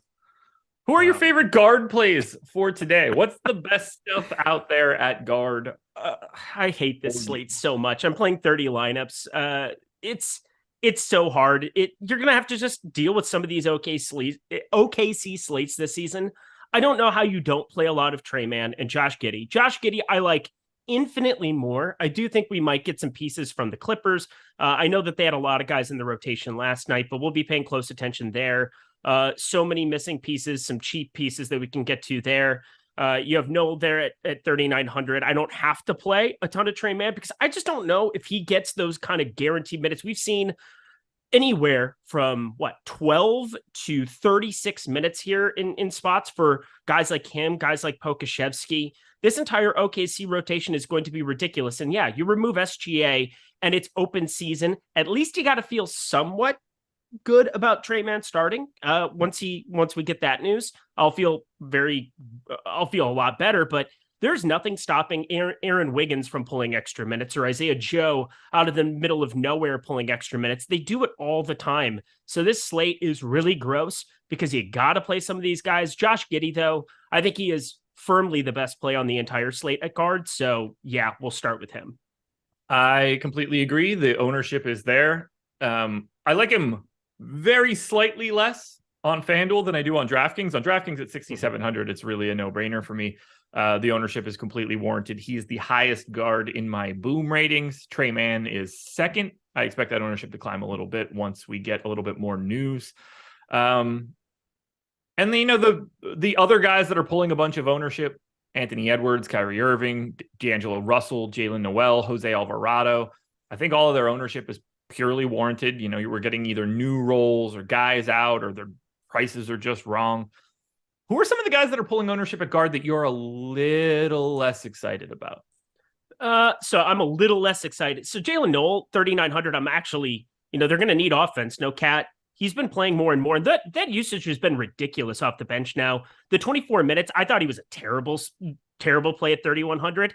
Now it's kind of weird because maybe I'm just wrong about it, and this is going to be a consistent role for him. So then at 3,900, I might actually like him. I hate when somebody's trending up, buying at a high point, but 3,900 is still not pricing him out of play. So I will definitely put him into the realm of it. I gotta say though, what do you think about D'Angelo Russell? Because this is the one guy I think on this slate that I want to try to short a little bit. I understand no Cat on the floor, going to take out quite a bit of his role, but there's so many other guys in this mid-range, and he just feels like he's the one guy who's pulling all of the ownership there. I prefer Aaron Edwards not Aaron Edwards. Good Lord. I was like, I don't know who that is. Yeah. Just, it's not a person. I'm Anthony Edwards. I don't know why I'm tripping up on it. Maybe saying a bunch of names before the show probably screwed me up, but Anthony Edwards, 8K. I think he's just unfadable there, shooting guard and small forward eligibility, but there's so many guards that I want to be paying up for to get contrarian, whether it's going to be Tyrese Halliburton, who's not pulling enough ownership at 10%, Trae Young sub 10%, Ja Morant sub 10%. If I'm going to be paying up at some of these spots, I'm only playing 30 lineups. I'm not going to be spreading around to 150. So I don't have to try to make some kind of a crazy stand. I'm thinking about just shorting him entirely. Curious what your thoughts are on him. I don't have any problem just because of the $6,400 price tag. I don't think there's a ton of downside there with Cat out. It's not like he is 5th in my boom rating. I have him as a relatively neutral play at the 21% ownership. So I can't really say anything super negative. I get the apprehension. I mean, he's D'Angelo Russell. But it's just that he's like more expensive than Jose Alvarado. He's at the same kind of price point as Josh Giddey, and I just strongly prefer Giddey, especially with the extra shooting guard eligibility. Sure. It just feels like a play that if I can get away from it, considering he's at 23% owned, if that's going to be the number, we have him projected nearly 40. So I'm not saying he's not a good play, but considering he's getting a bunch of ownership, if he puts up 40, I think I can kind of, I can navigate that storm. But if he puts up 50, I'm in deep shit. The guy that I don't like in this range that's getting the ownership is Cam Payne. So I think he's my D'Angelo Russell here. Okay. I don't have him projected nearly as well as the rest of these guys in this area, whether that's guys above Giddey that aren't getting any ownership, or just the simple fact that you've got Giddey at 33% owned, which I think is exactly where it should be. I don't have any problem with Russell at 21 or the ownership that Trey Jones inevitably gets at 6,300. Cam Payne is the guy that I just have a couple points behind both of those guys, and he's getting the most ownership in that group. So he's sort of the guy in that range that I am trying to get away from a bit. I like that call. He's been somebody that I've been pretty high on, and obviously rode that tag all the way to the top. Yeah. We've kind of reached the top. We've reached the end of our boarding walk. We don't need to do anything else with it. I'm going to hit these super chats quick just before I miss them so I can actually scroll down and chat. Jake Lewis hit us with the super chat right when we got started. He said, it's a big slate, boys. LFG. I agree. I mean, I actually liked prepping this slate the 2 separate times that I've done it, and the contenders and the strategy show and everything. I would like to play it. I don't want to manage 13 gamers when we're doing live before lock any longer. It's just not worth my sanity. I don't want to have to quit a show in the middle of it. It's really hard to be profitable. There's so many pieces of news to be paying attention to. And then we're trying to put on a good show and give you guys information. And what takes a hit, your lineups do. You just aren't giving it the attention it deserves. So if it's 6 games or something, it's like, okay, there's only so much news that could possibly come out. I mean, we could have wholesale changes to this slate at 6:45, and it's just not worth caring. The sport's not going anywhere. DFS isn't going anywhere for me, and I'm certainly not going anywhere. So we'll get there eventually. Yeah. So I'm playing 30 lineups. I'm just playing the $4. I'm playing 10 in the 15, and I'm moving on with my day. It's routinely on these massive slates, especially when it's OKC like today. It makes it a lot easier for me to just say, all right, this is my allotment. I'm not going overboard with it, and I'll focus on giving people good information, especially because now doing all of the betting content I do, I'm betting a lot of things throughout the day. So I don't need to add extra exposure to a slate that I already have a lot of exposure to. Vinny C hit us with the super chat, said he died and that was sad. I assume that's a DMX reference from before, but I just have no idea. I wish they timestamped these super chats so I could have any concept at all of what that came 7 minutes ago on that one, so I'm guessing it's DMX related. Yeah. Okay. I know. I agree. Very sad. Guess. Every year I will listen to his rendition of Rudolph. Just hey, Rudolph.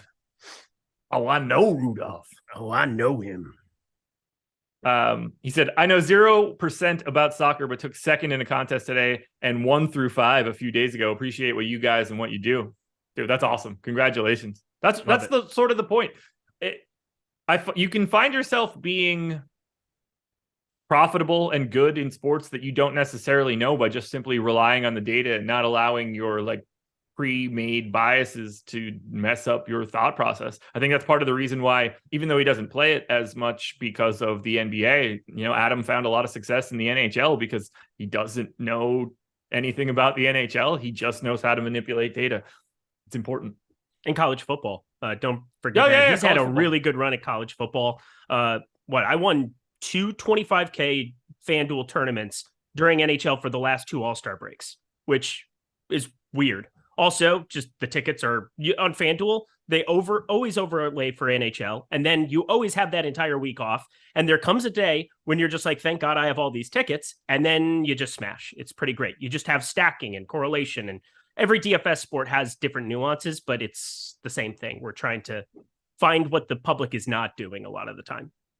I'm very excited for the NBA All-Star break this year because it was different last year, or it was different 2 years ago. The schedules were all weird, but 2020, before we rolled into COVID, the wife and I went to New Orleans and had a blast. So normally we just go somewhere. We've done Charleston before. It's the one time where you can get away, and it's like, I don't have content to do. Leave me alone. Dude, love Charleston. Didn't you go to? I thought you went to like Western North Carolina. Didn't you go to Asheville or something one time? We've done Asheville during breaks. We've done Asheville. I can't recommend. I've done San Francisco during MLB All-Star breaks. You just got to go somewhere, man. You gotta have fun. You gotta get away from it from time to time. And that was the thing for me, just being in France. I came back and I feel like I've kind of been on it a little bit more than normal because sometimes you take it for granted. You're just playing every single day, and then 10 days go by and you're not doing a damn thing. It felt kind of nice to reset. David Neiman hit us with the members question. Ja Morant and I assume Andrew Wiggins, or Yusuf Nurkic and Keldon Johnson, last 2 in on DraftKings. The Ja Morant side, I cannot tell you the pain and infliction Ja Morant is going to impose upon the Minnesota Timberwolves today. I am very, very high on him. So any side that's going to have Ja Morant, even at 10-9, again, just him without Desmond Bane, this is just going to continue to be a thing. So just be ready. I have all the Ja Morant and all the line. We have a Dylan Brooks questionable. We still don't have news on that yet. If he ends up out, Ja Morant will be my highest owned spend up today. Okay.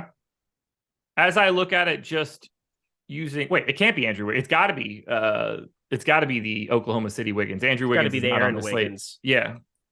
Now that I typed in Andrew Wiggins and I was like, that's not a name. So my answer actually is Nurkic and Keldon Johnson. Nurkic, again, just another fantastic play. There's on these kind of 13 gamers. Center is just fun. Center is always fun on these slates. Now we have this incredible mid-range of Nicholas Claxton, Zach Collins, Gobert. I prefer all 3 of them over Yusuf Nurkic. They're cheaper than him. Every single one is. But there's no way that Yusuf Nurkic isn't a really, really good play as well. I still prefer the first one because of how much Ja Morant I have. That's just one of my big stands on the day. Okay. Let me look at it from a projection standpoint for what I have in right now, and then we can keep rolling through this. Again, OKC, any side with OKC is going to have a lot of variance thrown into it too. So you can look at the projection, but Aaron Wiggins could fall into a lot more minutes than we thought. And that's just the way that these OKC slates are going to work without Shea. Oh, absolutely. Shea. Just you're good. We got you. Today. I have the Nurkic Keldon Johnson group by about 8 fantasy points, and I like them both in aggregate boom. So I got to go to that side. Okay. But That's not to say that I don't want to get to Ja Morant. He is obviously a very good basketball player. If I'm being honest, I think he's a little overowned, but still good. Still good. I could tell there was a little apprehension. You're like, I get it, Eric, but also I don't want to. Well, no, it's just like I've got Jokic and Embiid and Durant and Morant and Jason Tatum, and like all of those guys are all relatively similar to me. So I'm never going to tell anybody that Ja Morant isn't the play. Put it that way. Okay. Well, thank you. Ja Morant without Dillon Brooks, especially so. Very true. Very true. Speaking of no Dillon Brooks, Jaylen Brown is available for today. That was always going to happen. Like, thank you for your neck injury against Charlotte as 12-point favorites.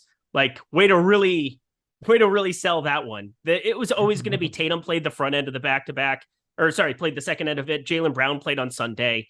I mean, this was just like scheduled rest. It was just ridiculous. Do we have any more in here, or did I finally catch up? There's so much chat that I haven't even seen. All right, we got Jeff Williams' question, so this will be the next one. How big of a priority will Terrence Mann be on DraftKings if Jackson and Powell sit in a high dollar GPP? Pretty high priority. I mean, John Wall's back. That's the thing you have to keep in mind is John Wall is going to eat up usage across the board. And also, they've been doing some weird stuff at these closing lineups. I think the Zubats, the end of that last game, or it just was yesterday, Diabate came in. He was just a high energy dude. They ended up closing with him because Covington got hot. They ended up going on that run. Norman Powell got real hot. Reggie Jackson played great coming down the stretch. It was just a spot where they kept him out there because I think they just wanted to make sure he was available on the back-to-back and didn't push him too much here. I think it's going to be all systems go for the most part for him, for John Wall back to regular there. I wouldn't call him actually a prior. I'm just kind of updating it with everybody out there. He played 38 minutes against Indiana, and I'm kind of looking at who is available there.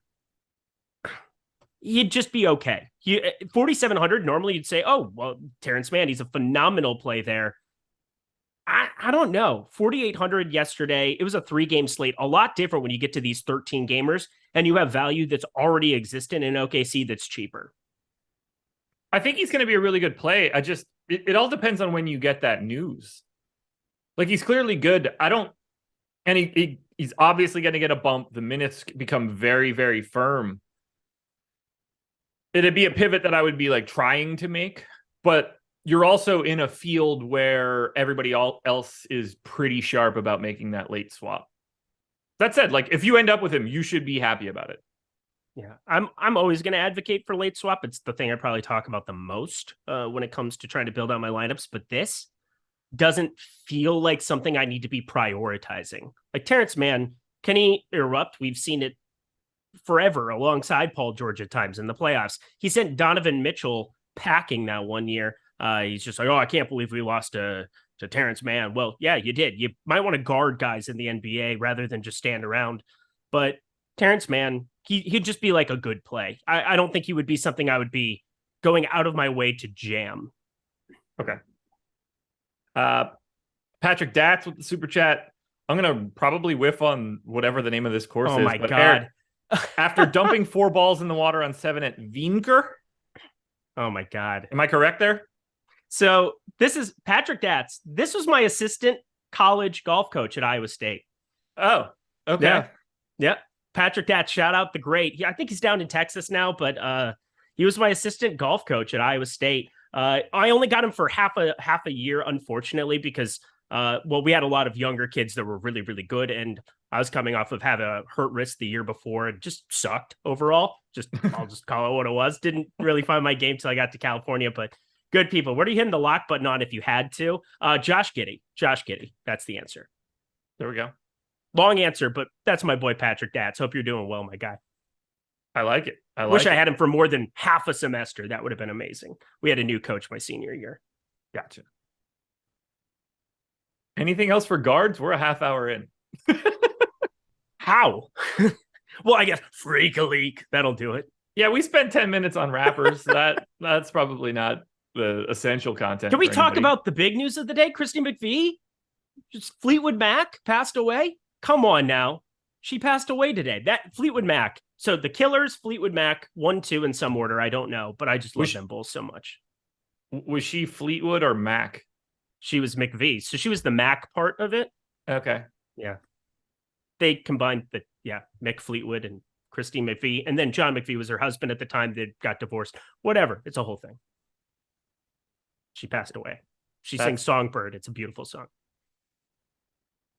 That's sad.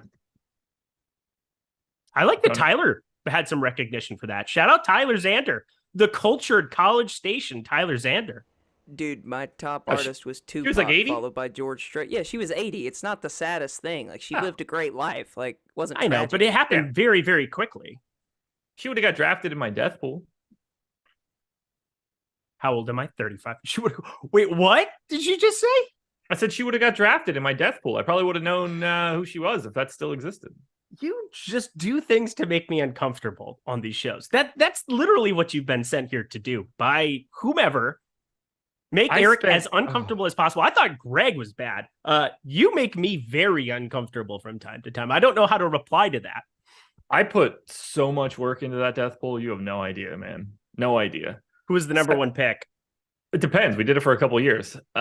We would do a 15-person draft for 7 of us, me, myself, and 6 of our friends. You received points based on an actuary table of how many years you were supposed to live based on how old you were. So, like, if you were 20 and you died, you were worth 70 points or 50 points or whatever it was. Whatever your life expectancy was at the age that you died, the difference was the points that you got. So you could draft a boatload of old people, but you're only picking up 3, 4, 5 points at a time, or you could try to take a couple of shots at some people who are maybe not having the best lot in life at the time. It took until year number 2 before we really understood what to do. So Charlie Sheen was the first overall pick ever. It was right in the middle of the Tiger Blood thing. Yeah, but we learned pretty quickly that we were probably too aggressive with that one. But the best pick that ever existed, I mean, when I say best, I don't mean this the way that it sounds, but the most lucrative pick that ever existed was Whitney Houston. That won my college roommate his death pool, or the death pool for that particular year. He had Whitney Houston and Rodney King, and that took him to victory. I tracked it all on my website. We have a draft via email over the course of a month and a half heading into the new year. If you had someone go out, you got to replace that person as well. So you always had a 15-person active roster. It was good, man. I respect the person who just asked, anyone know Mitchell Robertson's ownership, as if that's where we're going to go right after this.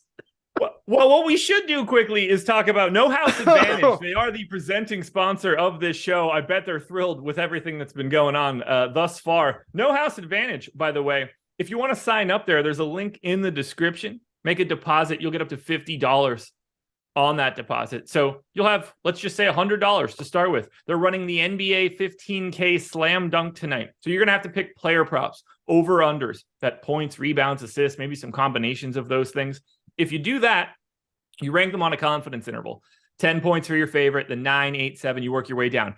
It is 35% filled right now, 425 of the 1,200 entries. So you can get into this contest with what looks like will likely be, at the minimum, some overlay, if not, or at the minimum, reduced rake, if not actual overlay. It's the best contest you're going to be able to get to in this industry.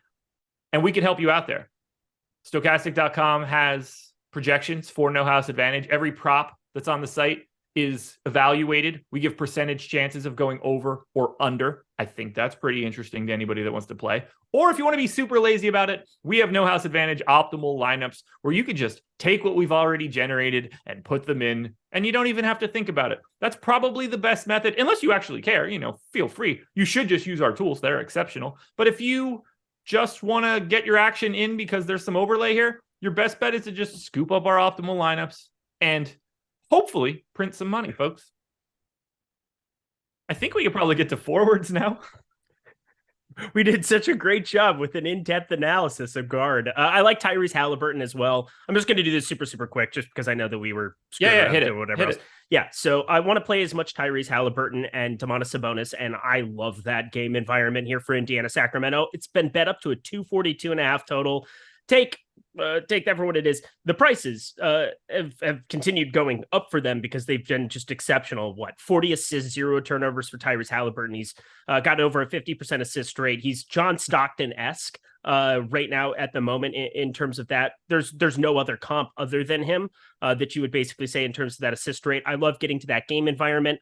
I want to try to jam a couple of other pieces in there. I'm trying to toying around with who I want that to be. It's going to depend on other news that comes out as well. But want to be paying close attention to the ownership on guys like Malik Monk, because I really don't like him all that much at that ownership. Coming in right now at around 14%. There's just so many other guys that we can get to. In terms of high upside guys, all these New York Knicks guys didn't really have to play basketball yesterday. They get a tough matchup with Milwaukee, but now Jalen Brunson down to 7,600, just burned everybody yesterday. Those are the best times to jump on board for a guy who's around 5%. I do want to get to Reggie Jackson if he ends up playing still 5,400. That's a guy that I've got a close eye on. I know John Wall's back, but Reggie Jackson's still going to have to carry a lot of this offensive load. And if you get Norman Powell off the floor, lots to like there too. There you go. Eric, hit us with the super chat. Do you guys have death projections? No, we do not. That's morbid, Jesus. man. Morbid. Yeah, how could you? That's just so appalling. Ugh. Yuck. What kind of person? Not me. Forwards. They exist on this slate. Highest owned as of right now is Keldon Johnson. Do you agree with that ownership? Do I agree? It's not that extreme. Like 21% on the 13 gamer, you can play some Keldon Johnson. You can, if you're hand building out lineups, you can definitely piece around some other things, and you're going to find pretty easy to be contrarian there. I think he's a great play. I think he's a fantastic play. 1.15 fantasy points per minute is what we've got his current fantasy point rate for today over here at Stokastic. He's been around 1.06 on the season. Everything kind of stands out for him being a good play. I project him right around 40. When you're 7,100, that is really, really good to be looking at. But then it gets interesting around the top there. I will say I like Keldon Johnson more than I like either of the other two guys, being Kyle Anderson and Luguentz-Dort, also pulling 20% ownership. I like Keldon Johnson by far the most out of those three. Ooh, I like Kyle Anderson more than I like Keldon Johnson. Maybe like isn't the right word. I would have more Kyle Anderson at 3,800 than I would Keldon Johnson at 7,100. That doesn't make me like it. I prefer to get the guys that are actually really good instead of just good value plays. But I think Kyle Anderson looks fantastic today, assuming he is the starting 4 or 3, whatever you want to call it. Yeah, if we get him starting, then I change my tune there. Again, I don't know. Did we just get something that came through? I never know when it says Jaden or Jalen. I think Jaden was questionable. I think he's been upgraded. Was he a game time decision? Everything is the same still. We still everything's don't know the same. status. Okay. Yeah. I'm just paying attention to that one because that's my major thing with Kyle Anderson. If we get him starting, he's sub 4K and you should play him. We haven't gotten a start out of him this entire season. Well, no, we did earlier. When was it? We had 2 games that he started at the beginning of November there. Again, completely different circumstances. You get Jalen Noel playing more minutes now than what we had previously, and he's just such a high usage guy. So if Kyle Anderson ends up being in that second unit and you get Jaden McDaniels starting, I want to get away from every single share of Kyle Anderson. Want to get away? You need lineups just to keep you accountable right now, because otherwise it is off the rails in so many ways. And you're like, yeah, I kind of see that. To be fair, want to get away in that spot is definitely something that you would have responded hilarious. with if you heard it. Yeah, that was funny. Is there a guy that's pulling ownership at forward that you find mildly unappealing? Because I've got one. Well, Jalen Williams. I do not like Jalen Williams either. Did we get an ownership update? What? Does he? You said 20%. Then we got an ownership update. I had him in here at 9, so I was just like, Williams. I mean, that's a bold take. Yeah, I hate Jalen Williams today. Man, what did he do to you? Well, he just sucks, and I don't want to play people who are bad at fantasy basketball when I play fantasy basketball. Okay, that's fair. That's I've updated now. I see him at 18% ownership. That feels about right. Oh no.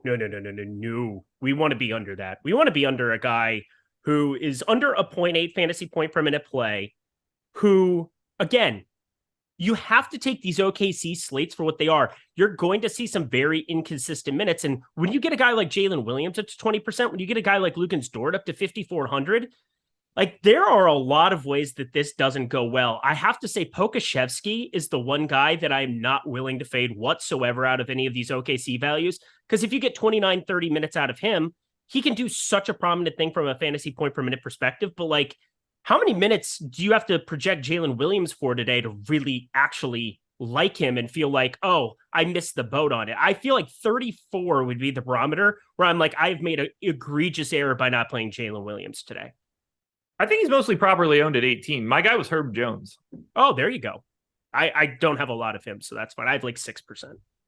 And obviously he was coming off that monster game, but for Herb Jones to have monster games, he's got to stack up the stocks. And I'm just never going to just assume that that sort of thing happens. The ceiling is there once he's pouring it in, but just not that kind of guy. I mean, he is that kind of defensive guy, but he's not that kind of like scoring guy. So he's the guy that I see in this range for forwards that to me is a little bit owned. Like, he's owned more than I would really prefer. Royce O'Neal, a similar situation at 5,400, but he's only 12% owned. So that's just sort of a preference thing more than anything else. I find forward to be pretty efficient. Like, I don't think Kyle Anderson, Keldon Johnson, Lou Dort, Anthony Edwards, those are the top four guys. I don't think that their ownership is anything other than basically spot on. Justice Winslow, I mean, I do think Jalen Williams is about properly owned. I see that whole top section of forward as pretty reasonable. So what forward flyers do you want to get to? Because I think there are a couple guys that aren't pulling any ownership today, maybe more than a couple. I think there are a couple guys at forward today that are not pulling ownership that I just would be very heavy on. Yeah, first game without Ben Simmons here entirely. Joe Harris plays 36 minutes off the bench. This is a guy that's sub 4K on DraftKings, specifically with the 3-point bonus. I just want to get to a lot more than 8.7% of him. He's kind of the value piece in my quote unquote pivot off of Kyle Anderson. Again, I think I'm going to play Kyle Anderson as well if he ends up being starting, but I'm not just going out of my way to assume that here at the moment because Kyle Anderson's the most popular forward on the board. So I'm looking at getting to some Joe Harris in my life. That will lock at 7:30 p.m. Eastern time before we get news maybe about Jaden McDaniels. We'll see how that all pans out. Maybe it comes out while we're on the show. We're going to know live, and then Joe Harris will just end up being a guy that I'm either playing a lot of, or I just turn that into some Kyle Anderson if we see that he's starting. I think Jaylen Brown, now that he's at his 8,400 against Miami, and nobody is going to click on him. I know it's a massive slate, but we talk about these 6, 7K guys that really stand out on this slate. He is sitting there at 8,400. I do not believe he had any kind of a crazy neck issue. They played Charlotte. He was always, I think, going to just be sitting out that one with Jason Tatum back. They basically just finagled a little bit to have it work out that way. Jaylen Brown is going to be just fine. He's going to pull almost no ownership here. Really, really high upside option. I have no issue whatsoever getting to Joe Harris at 3,800. At some point in time, I think that shot starts to fall. The guy that I'm looking at right now, I'm shocked that Zion is 9% owned at 8,600, given that role. It's either that's wrong or he's the best play, one of the best plays that you can get to on DraftKings today. That's fantastic to me, given the ownership. You would not be surprised at all to see Zion Williamson in a tournament winning lineup.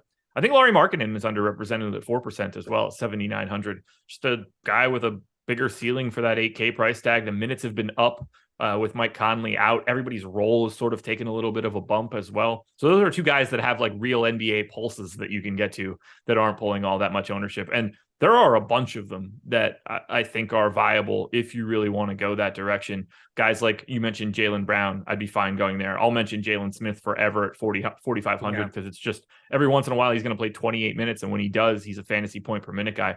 There's a ceiling there that is out there for you. Jeremy Grant is only 14% owned. I actually think that's probably a little light at 7,100. A lot of options at forward at just no ownership.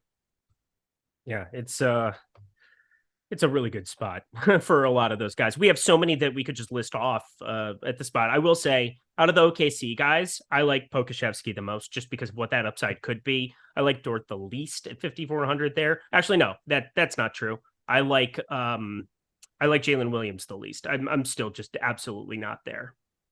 I'm with you on Poku at 4,600. Projects really well. Probably could do to be slightly more owned.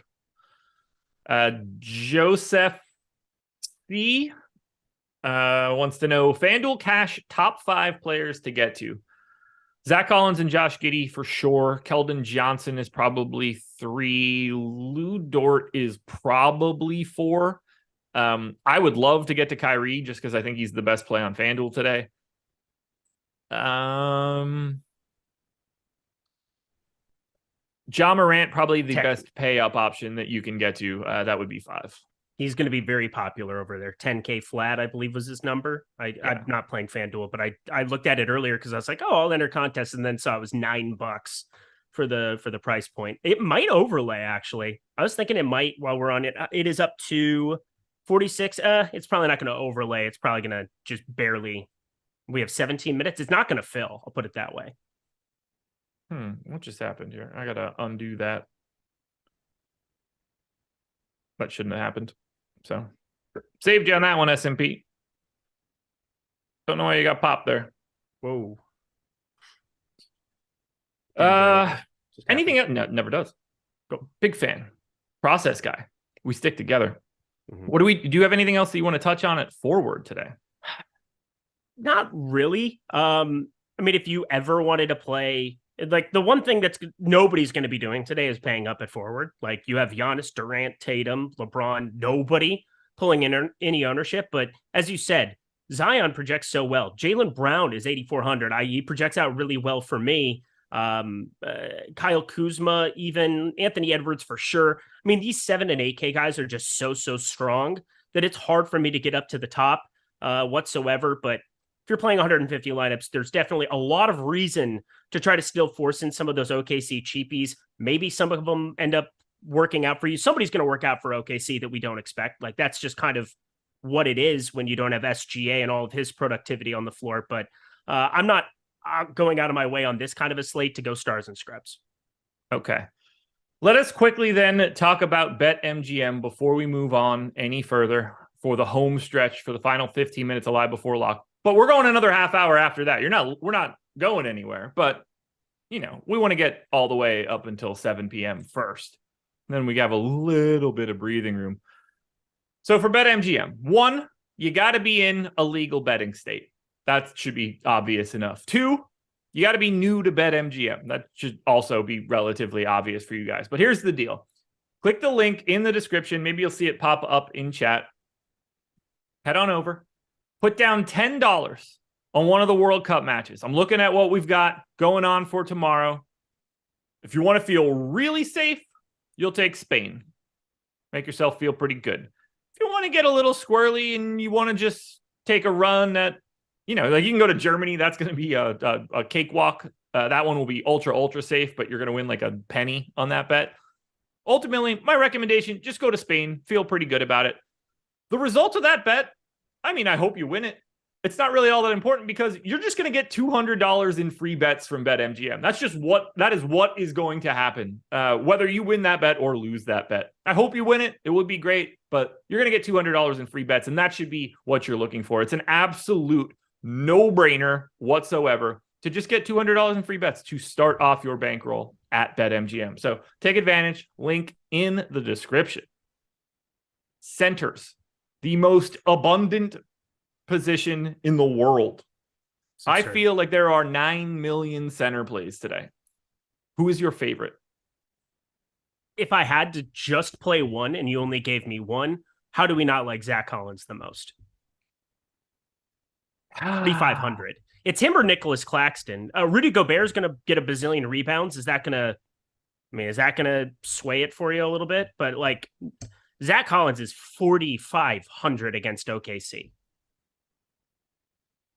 I'd rather have Claxton than Collins between the two. That is not an indictment on Zach Collins. That is not to say that he's not a fantastic play, because he is. But I would choose Claxton before I chose Collins. I think the ceiling's a little bit higher. I think he's just simply a better player. I think the trust in Claxton's minutes is much better because Zach Collins plays for the Spurs. He can get DNP'd today and it wouldn't even shock me. Oh, yeah. I mean, I guess you have to bring the pop into it, I suppose, a little bit too, especially on a slate this big where, I mean, I can't indict everybody from OKC and then not bring up the same thing, I guess, for Zach Collins, but it's just such a good price point on him. Yeah. And it's just so hard to get away from without Pirtle. I think he gets the bulk end of it. There's a reason that he's popular though. So I do get that. No doubt they are my top two plays at center. So, okay. Yeah, I mean, you're taking with Ben Simmons, people can make fun of him, whatever else. You're taking a 12.6% rebounding rate off the floor in Ben Simmons, and you're replacing it with like a 6.8% rebounding rate for a lot of minutes in Joe Harris, who played 36 last time. That means Nicholas Claxton, fantastic opportunity for him to just clean up. I have no problem making him your priority between the two, but it's for me a price point thing where that 1,300 can go to use. I can kind of get a little bit more different at like the guard position where I'm paying up for two guys that aren't pulling any ownership at guard. I'm lower on Trey Mann. I'm lower on some of these OKC pieces that are pulling so much ownership. We'll see what happens with Kyle Anderson because he'll allow me to get more upside guys in, and then I can just kind of make that swap. That locks at the exact same time as the Minnesota game. So Spurs, OKC, Minnesota should have no problem having that flexibility to work out for me. But yeah, outside of those two, there's still another 15 guys that you kind of want to get to. There are so many center plays. Like the rest, the next couple guys in ownership, Gobert, Poku, Nurkic, I think they're all at the very least owned properly, if not getting under-owned to a degree. Mm-hmm. There are guys further down the line, your Mitchell Robinsons of the world, who are basically unowned at this point. He could play 32 minutes tonight at 4,500 and be the absolute necessity that you have to win a GPP. That is a real life thing that could happen today. And there are like 8 more dudes that look like that play center. What a ridiculous position for today. And we haven't even named like the stars that play center. We didn't say Joel Embiid's name or Nikola Jokic's name or Giannis in this case having center eligibility, Anthony Davis, Bam Adebayo. I mean, these are all NBA talents. And they're like 5% owned. And it's just like, yeah, if they end up in a lineup, that's great. Zach Collins bonus, 9,200 looks great. I don't know how you sift through it. My favorite tournament center play is Ivica Zubac. It's not even remotely close. He was 7K yesterday. He went to 6,400 for, I don't know what reason on DraftKings, but you can play 2 centers. I will do that a lot. He played 28 minutes. He did not close the game. I'm not concerned about it. I think, Ty Lue, I still think he's a good coach. And I will say Zubac, I think, just ended up resting because they got in a rhythm with that second unit. Felt like they didn't need to bring him back on the floor. Knew it was a back-to-back. Probably anticipated something where they were going to be resting another piece coming into this one. John Wall was waiting as soon as they got off a plane here for this one. So I'm feeling pretty good about Zubac getting back to that 30-plus minute spot. I definitely want to get there. He'll have to be on the floor a lot. I think that he's just got really good. There's really no way that he's not going to be on the floor when you have Kelly Olynyk, Jared Vanderbilt, Walker Kessler backing up a little bit there, and Lauri Markkanen. Lots of bigs. Sets up well to get 30 plus from Zubac. 3,290 people in here. 567 likes. Let's bump that bad boy up. Can we get to 700 just right away? I think 700 just snap answer. 140 of you guys hitting that like button if you haven't done it already. It would help us out tremendously. The more likes we get, the more content that we can provide to you guys, because the more success we're having as a company. It's that simple. If you like watching free YouTube shows, you can have more of those the more you participate in that like button. It's true. It's true. The engagement is very, very helpful. Keita Bates-Diop and Zach Collins both starting for the San Antonio Spurs, much like I think everybody was sort of assuming would happen. Yeah. Hey, Coach, Zach Collins, your other lock button. There you go. There you go. I'd ask you if there are any centers that getting ownership right now that you don't think are getting proper ownership, but I don't think that answer is yes. To me, there aren't any. I think it's under-owned centers, not there. I don't think there are any over-owned centers. Yeah, I mean, Zach Collins, that's the one nice thing, I suppose, is everybody's going to be jamming Zach Collins now, is that they weren't already. He was at 28%. It's just going to go up from there with the security of him starting. But that's what we all assumed, and just good to see it, I suppose, if you were already going to go there no matter what. But there are legitimately 15 guys you can play. I mean, we haven't talked about Porzingis, who's sitting there at 8,500, who could go and knock the doors off it. If Miami's going to be competitive, not sure what happens with Tyler Hero. I think he ends up playing, but you have Bam Adebayo sitting there, also 8,400. They're a little bit more expensive than some of those other guys like Gobert and Nurkic that are just a tier below and then projecting out just as well. But from a ceiling perspective, all of these guys are just so damn good. And centers, they're just producing at ridiculous rates. Just, you can't, this is not the day for me to be playing you said Mitchell Robinson, he's a guy with an absolute ceiling, but like, I'm not going to play Larry Nance. I'm not going to play Jared Vanderbilt. I'm not going to play Naz Reid. I'm not going to play a lot of these guys on this slate just because I need to get 28 minutes at least out of a lot of these dudes, even the guys who are pulling a ton of ownership. It's just so hard for me to get away from some of what I think the perceived good chalk is. And then guys who can't go for 55, 60. Like, we need to get away from those really riff-raffy type Andre Drummond, Naz Reid plays on this kind of a slate. Brian Sullivan said, what happened to Bassey? We don't think he plays more. So they actually went to Isaiah Roby to back up at center behind Collins during the game that Pirtle got hurt and Zach Collins took over. I read into that however you want. They also have Gorgie Jang. I mean, I don't have a great feel here. They have a lot of different front court options that they can go to. I wouldn't be surprised if it's a hot hand and like a revolving door of those Roby Jang randos. It's the Spurs in a season where they don't give a shit. So your mileage may vary, but I don't trust the Spurs when they try to win. So yeah, it's tough. It's tough, but I mean, you're getting the same thing from the OKC side. What makes me feel good is Collins is starting. We understand that he is a really good fantasy point per minute guy, and he's cheap. Like, those are 3 boxes that are checked. We have him projected for just 25 minutes at Stokastic today, and he's the best value on the board. Yes, he is.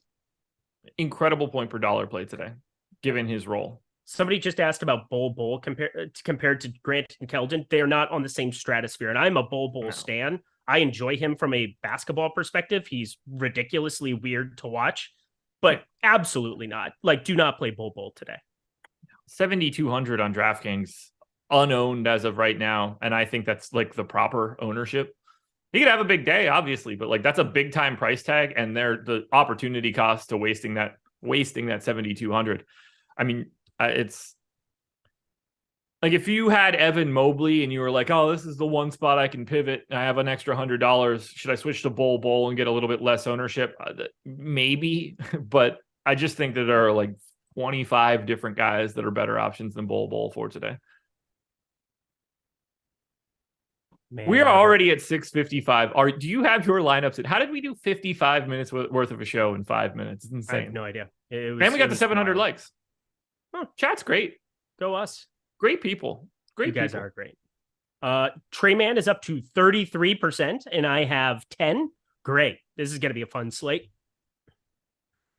What? So we were still waiting on like piecemeal news from the Miami Heat. They gave us a lot of it, but not all of it. Obviously, Tyler Hero being out would be helpful if you wanted to get to more of the Heat guys. But is there anything else you can think of off the top of your head that we're like desperately waiting on? No, Reggie Jackson, which is not going to come soon. I would imagine that's not coming. No, there's really nothing that needs to. Late swap. It's so weird on these kind of slates because we have just this 8 p.m. Eastern time block has San Antonio, it has OKC, it has Minnesota. I mean, everything you want to get to are basically coming from this window. So any news that comes out before it, you're giving up lineup spots to not be able to react to certain things. Like, as you said, the timing of the news for for the Clippers, that matters a lot in Utah. It's at least at 9 p.m. Eastern time. We have an outside shot of having it be something that shows up. But with John Wall back, he's 5,600. That's just really unappealing. Terrence Mann's 4,700. I kind of want to do it, but I can't really do it. Amir Coffey, we didn't see him close. I mean, it's just such a weird spot to try to like make that a priority late swap spot. JR hit us with the super chat. We got 3 minutes to go before we get to lock, but the question was Miles Turner or Paolo Banchero more fantasy points on FanDuel. I have them separated by 0.2 of a fantasy point, 39.9 to 39.7. So technically, my answer is Miles Turner. But practically speaking, my recommendation to you would be play 2 lineups and use 1 in one and 1 in the other. It's a good way of putting it. Yeah, it's like I can't just make up an answer there. I don't have one, and that's how it would grade out for me. They would be very, very similar plays. Actually, let me look at their ownership, because maybe that I didn't pay attention to it at all. I think one of the most underutilized things that is said on any DFS show, including my own analysis, is I don't know. Like, I don't know is a good thing because it tells you that there's unpredictability to it. And if you feel a certain way about it, then other people are probably feeling a certain way about it. And you could just kind of go that direction. But I trust data, I trust tools. That is what we are here to do. And for the most part, like, it's saying I don't know is good because then you can trust those more. It gets even more ridiculous. I know even less now. They are both essentially unowned at 3.7 and 3.5%. I mean, those two dudes might as well be the exact same guy. He might as well be Miles Bankero. I didn't say play John Wall. I'm just saying that he exists. See, that's the thing. Is Sean V in chat today? Is Sean V? Because I want to go berserk on this dude. Yesterday, I don't like Julius Randle as a real life basketball player. I absolutely hate him. I had 28% of him. And then he goes on Twitter because I was live to win the $4. And he's just like, you said Julius Randle sucked and he was a terrible play. And I'm like, when? He timestamped it, sent it to me. And all I said was that Julius Randle sucks from a real basketball perspective. What are we doing here, Sean V? I might block him if he's in chat. Next time I see him, he's gone. I don't believe Sean is in the chat today. I have not seen him around. No, I haven't seen him. Yeah, he's running away. He knew that if he got into chat that I would block him. He knew. By the way, don't let facts get in the way of an argument. You know, it's sometimes you just got to tell you that you're a liar, even if that's not something that ever came out of your mouth. Just, you're a liar. He is the worst, though. Well, he's like the second worst. Brandon Katz, is that your favorite? Oh, okay, maybe the third worst. Oh man, we might end this list might get pretty long. Boom. Who's number one? Who's number one in the death / I would send them to the other realm. Death, nobody. Okay. Nobody. No, but I'm saying we were talking about the death pool, and then who is the I'm internet not advocating death for the death of one of our YouTube chatters today. No, I'm saying I've said some dumb shit on these the streams. shadow It's not here. Oh, drop roses for sure. Oh, okay, there you go. There it is. Thank you. Yeah, I would pluck that rose right off the rose bush and just throw it away. Don't need it. Go. I'd rather have a dandelion. Dandelion roses, drop dandelions doesn't have the same ring to it. No. Whatever like the worst flower is, that's him. We're locked. Succulent. I hate succulents. Can we just talk about that? Why does everybody have succulents? Why are they nourishing succulents? Succulents are stupid. On the off chance you're ever in North Carolina, you can make your way over to our coffee nook at the house, which looks like we robbed a succulent store. They are everywhere in my home. Yeah, and well, I'll tell you what, I have purchased precisely 0 of those succulents. We'll go to Durham and hang out and not do that. That is not close to me. Oh, Durham isn't? Oh, I thought it was. I thought 2.5 hours. Oh, okay, gotcha. Never mind. So we just want to stay exactly where we are in Wilmington. We'll hang out at the beach. Wilmington's great. Go to the bars. Okay. We'll have some fun. That's great. Outer Banks. We'll look at succulents. We'll look at some succulents. It'll be a great time. So we are still waiting on a little bit of news. Standard issue starting lineup for the Hawks. Standard issue starting lineup for the Celtics. Standard issue starting lineup for the Wizards. Tyler Hero will start for the Heat. So that is a decent chunk of news that just came in. I had him in. Our site had him in. So it doesn't really change anything from a Miami Heat perspective. Lowry, Hero, Strus, Martin, Adebayo. That is not all that shocking to me.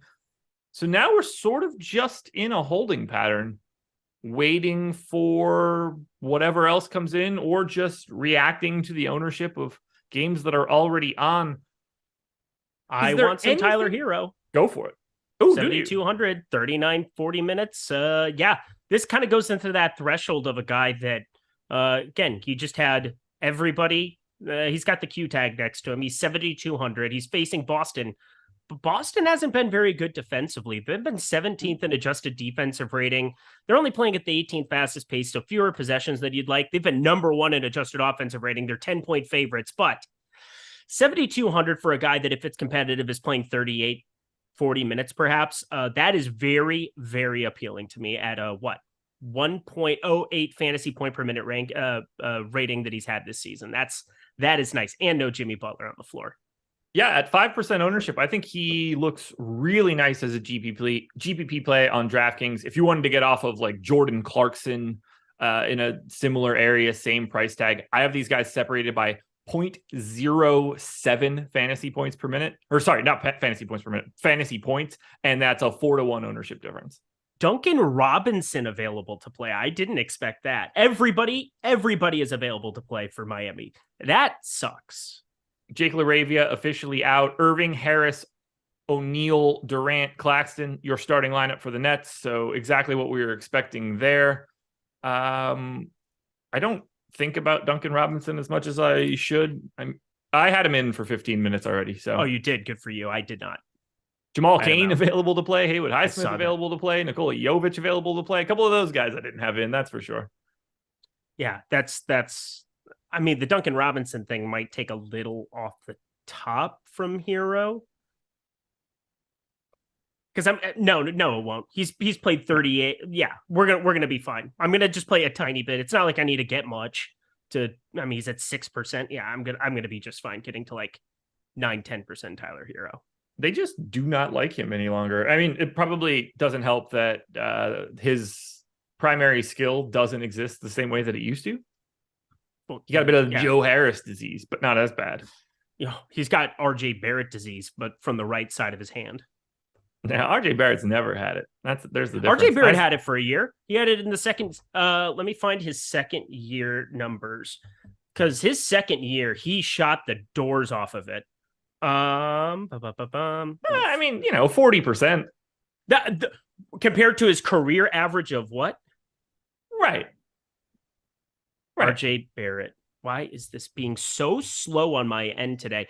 So by the way, in the year that he shot 40% from 3, he was still 29th percentile in true shooting. Yeah, he was 50th. He literally shot 50 effective field goal percentage. And then since then, not that. Let me just say, not that. No, not so much. He's so bad. Anthony Davis hit us with the big super chat. This is for everyone in chat and Josh and Eric. Much love and good luck tonight.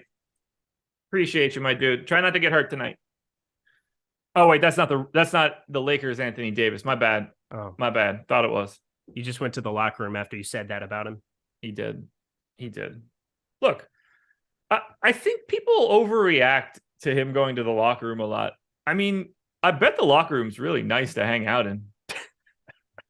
Like, they probably got PlayStations and Xboxes and stuff in there, kombucha to drink, good stuff. I'm sure they do. They also. I'd want to hang out there. I suppose. They probably have a bidet. That's probably the really important perk. It's a great time. Dude, bidets warm water are so on the bum bum. That's the only thing I want. You go to France for like 2 weeks and all of a sudden it's just like bidet this, bidet that. Buddy. Yeah, the bidet we had at our oh my God. There's nothing like it. You're just standing there holding it open, just hanging out for a bit. It's a great time, man. It's a great time. Feels awesome. You just feel better. Don't knock it until you try it. You do feel better. I am not knocking it. This is a very serious take. They are fantastic. Use them regularly. Love it. 100%. Very easy to get and install. Everyone should have one. They should be standard on every toilet. They should be. They are incredible. Life-changing, in fact. Life-changing. It's another reason why America, man, we just... Oh, no. Don't, not well, now. You know what we should do? Smear it all over ourselves. Not now. Joshua. That's the better way to do it. Joshua. Does your mom call you Joshua? Only when I'm in trouble. Yeah, so Joshua, please stop. Which has been, it's been a minute since that's had to happen. I don't get a lot of trouble when I'm 37 years old. Ligarian Bridgewater hit us with the super chat. Top exposure on DraftKings, position by position. Josh Giddey, Jose Alvarado, Tyrese Halliburton, D'Angelo Russell. Those are 4 at point guard. Shooting guard, Josh Giddey, Joe Harris, Anthony Edwards, and Jaylen Brown. I am doing what I said. Kyle Anderson now, because again, we talked through a little bit of it here. I'm going to be waiting on that news. Joe Harris is number 2, and I will tell you, I will play a lot of Joe Harris if Kyle Anderson, or if we get Jaden McDaniels ruled in. Anthony Edwards, Jaylen Brown, small forward, power forward, Kyle Anderson, Alexei Pokusevski, Zion Williamson, Keita Bates-Diop, and at center, Zach Collins, Ivica Zubac, Pokusevski, and Domantas Sabonis, identical 33% to Nicholas Claxton. Someone said Josh looks like the guy from Back to the Future, and I have no idea if they mean Biff or Michael J. Fox, or am I Doc Brown in this one? Am I the dad? You look like all 3 combined into one person. I just don't know which guy he means. I'm saying you kind of are. You have aspects to you that are. I think that's a compliment. You have very distinct parts of you that are memorable. Yeah. No, I don't think looking like any of the guys from Back to the Future is a good thing.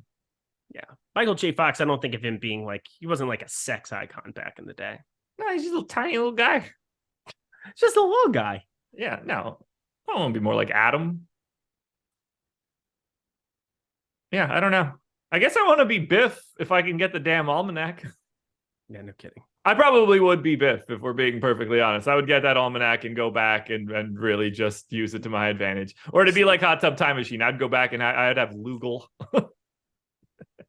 Just let it rip. Motley Lou. Let it rip. All right. Let's say this. Because again, we have 21 minutes, 13 gamer. You get all the good plays. You guys know all the good plays at this point in time. And I list off my exposure. I have some tournament guys built into 30, but you get one day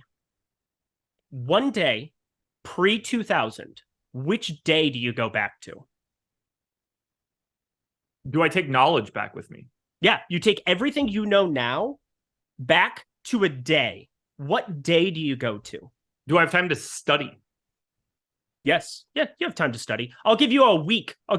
Preparation, not like a year to get ready to like jam a million bets into one to go to some place. Like if you could experience one day on Earth, where would you experience it at? Oh, wait, I only get one day and then I come back to you get one day and then you come back.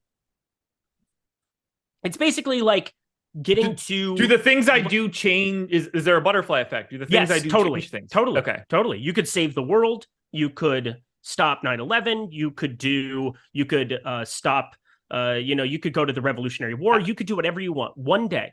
Well, like I'm clearly not doing anything to stop any of those disasters. That's not happening. What I'm doing is something related to money where I'm either like learning what day I'm going back to like stock market collapses and shorting the market, or I'm going and just buying like a shit ton of shares of insert company here that I know is going to the moon. I'm going pure money straight out of the gate, not even thinking any other way. Probably shorting the market in some way, short Enron, short stuff like that.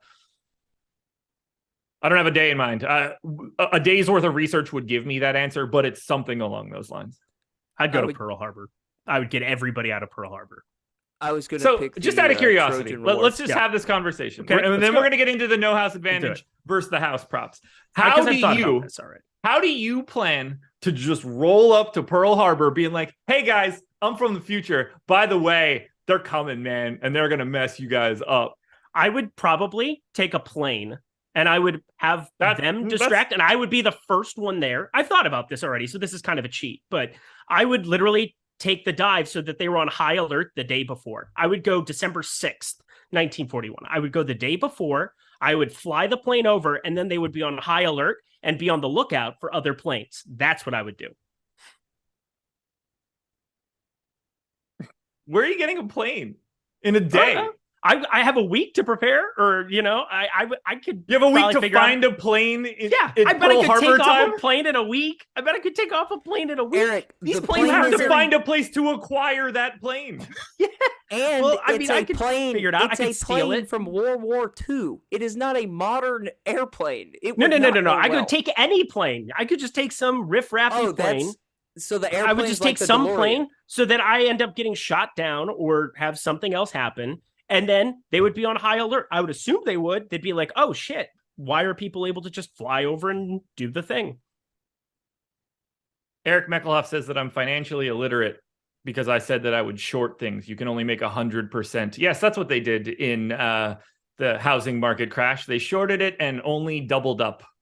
They made a whole movie. They made 2 separate movies about how they made billions of dollars by shorting the housing market. Yes, they did that. That's a thing. You can watch either one of them. Please go put on Margin Call or the Steve Carell one. Yeah, that's not how that works.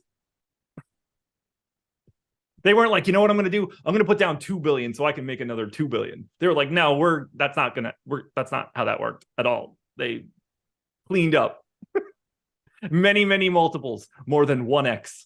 That's for sure. Nobody else gave me like anything in the chat. You guys are all saying that I'm an idiot. Like, or some people that are like, oh, that's a good idea, or respect to that level of detail. All right, sounds good. I haven't thought it all the way through, but I know for a fact that would be like the one thing that I know I could find some way to put them on high alert. I would find some way to do it and stop it from everybody dying at Pearl Harbor. Yeah, that's like number 1 million on my list. You're like, that's too hard to do. Yeah, it's very hard to do, but I think there'd be a way to do it. It's way too hard to do. Only Eric could come up with the best question ever, then give the worst answer ever. Also, pretty funny. I said all of the financial things. I'm either going to find the stock that I can invest in, short, whatever. I'm going to find the most lucrative option for myself and then pick that day. I'm just speaking in generalities on a question that I wasn't expecting to get 2 minutes ago. My bad for not having the detailed answer. I loved it. Honestly, but yeah, it's 100% money for sure. 100% money. Because I can do so much good with that money in the future to not have, like, instead of having to turn myself into a fighter pilot. FK coolers.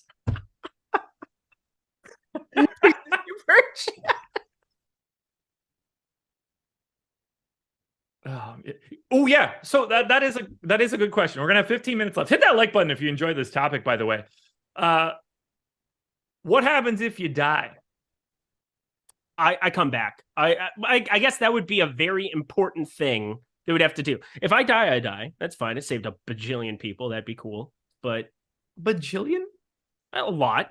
How many people died in Pearl Harbor? And it's more effective. I feel like that's when I can actually change a lot of, like, 2,400.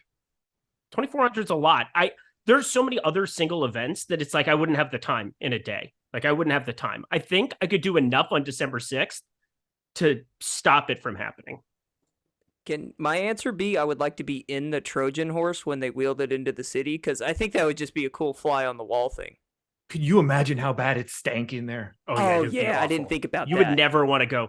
Like, every time you're walking around Paris, all I thought about was, like, how much perfume they had to wear to make each other tolerable. How long were they in there? I mean, they're shitting on top of each other.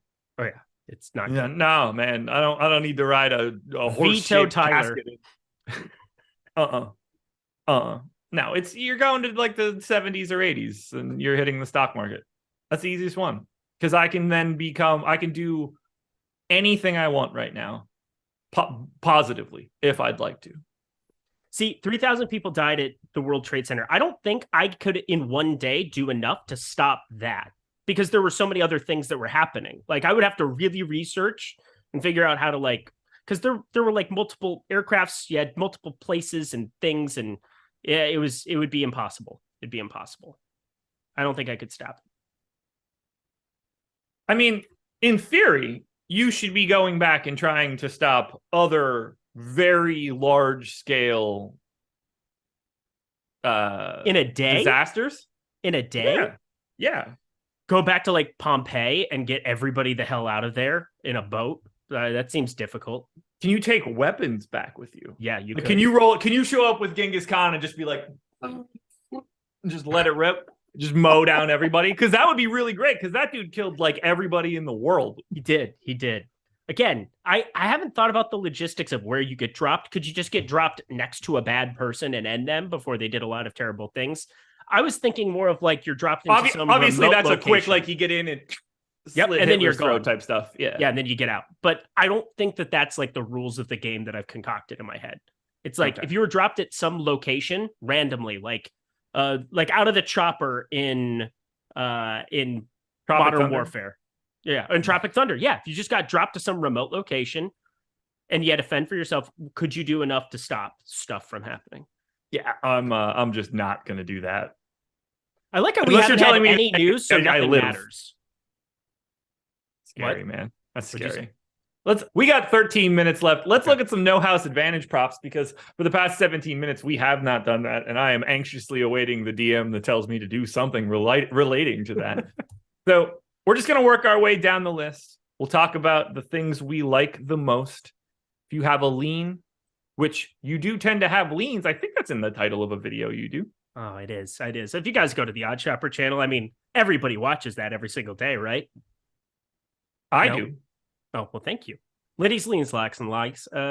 We are absolutely in love with Mr. Sabonis and Halliburton. Again, it's wild because I get to break these slates down for like 24 hours. So I get to the end of it, and it's just like, oh, man, I don't know if I can look at this any longer at some points in time. But the nice thing about No House Advantage is they now have all these college props too. So it's not just my acumen and Odd Shop or anything else. You get like Matt Gajewski and a lot of information that you can get from that.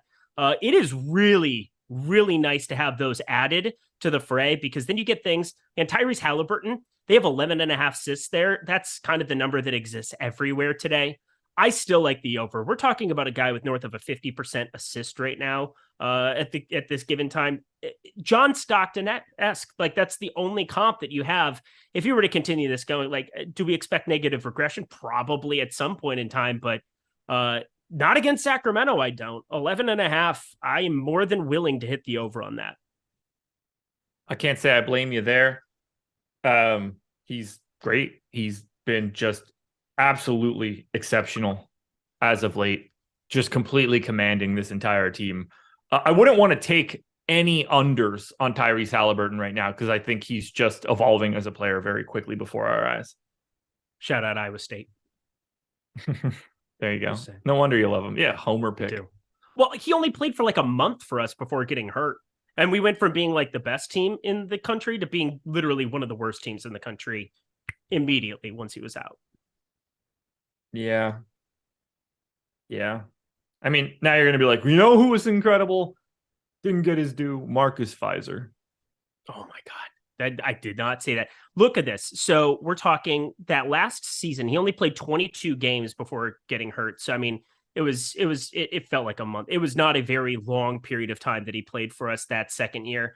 But my God, he developed so much between then, between that first and second season.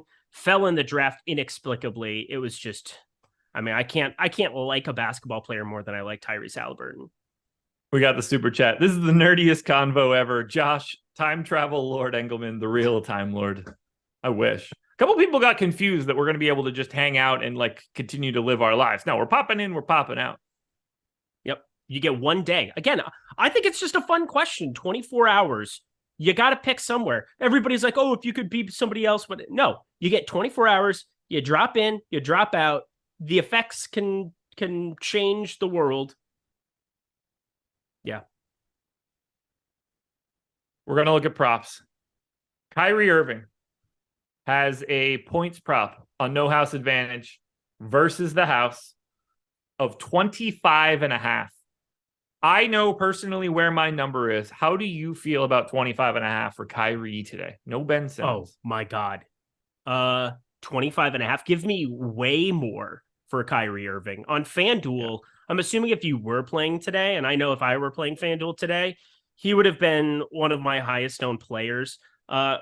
We're taking absolutely. So it's weird because it's not like he's taking usage away, but the thing is that I don't think people are factoring in what's going to happen to his minutes as things progress. He was just out for a couple of weeks. He was a bad human, and now he's back doing good human things, and now he can play basketball, and that's what we're here to judge him on. And he's going to play 38 and 40 minutes before he plays more 32, 34 type minute games here. You get Ben Simmons off the floor, the ball's got to be in his hands a little bit more. It's not going to affect his usage in that kind of capacity, but you give him more minutes, you give him more opportunity with the ball in his hands, and that just creates a monster. I mean, with 27.4% usage under all circumstances on the season, you take Ben Simmons off the floor. Let's run this query here as I'm doing this. I'm assuming you have it in front of you, but it's only 27.8%, but more minutes, more opportunity for him to have the ball in his hands. Give me all of that you got. Yeah, I have the over there. I did reduce my projection a little bit from what I had on the strategy show earlier, but Adam and I talked it through. I know Adam bet Kyrie points prop, took the over, took an adjusted line, took the over. We were both very, very high on Irving. I think Irving is one of my favorite plays on FanDuel. We were projecting basically no ownership to him as well. I love the spot. I love every bit of Kyrie Irving today. I just think that he's given the minutes that he's been playing over the last 38, and 39. Now, no Ben Simmons here handling the rock. It's just, to me, an absolute no-brainer. Yeah, it's kind of an explosion game that's coming soon. Yeah, 38, 38, 39. I was looking before 31, 28, 26. I mean, again, it's it's a guy you want to be invested in. Salad says, I'd go to the day that Cornelius Vanderbilt died, access his will, write myself in it, delete all the other sections, and dip out.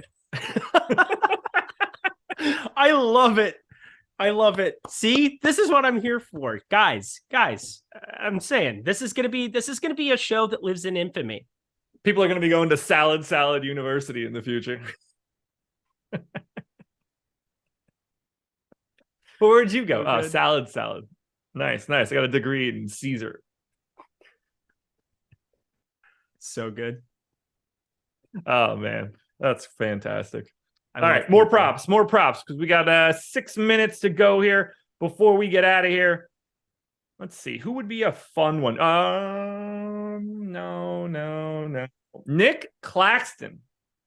We're going to stay with Brooklyn right now. Over under 9.5 rebounds.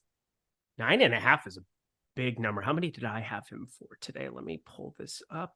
I have him higher than that mark, so that's another over for me. I like this Brooklyn team with no Ben Simmons. I have him for 10, so nothing drastic. You must have him a lot more than that. I got him at 11 for today. Yeah, that would be a definite over. I slightly lean over, so nothing crazy though. Who else can we touch on here? Oh man, there's college props popping in here that I would definitely whiff on. Zion Williamson, under 26.5 points. More. I got 27.4. Yeah, it was at 27.5 last game.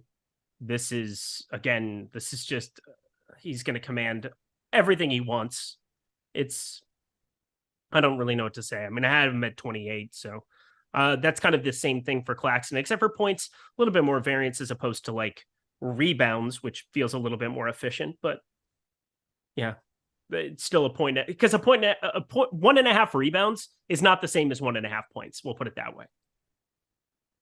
No, it is not. There's no way this is right. I think there might be an error in the no house advantage projections here, because we had it listed at 16.5 points for Zion. Obviously, that's a snap over. That would be. I was gonna say, we've got these no house advantage projections on the site.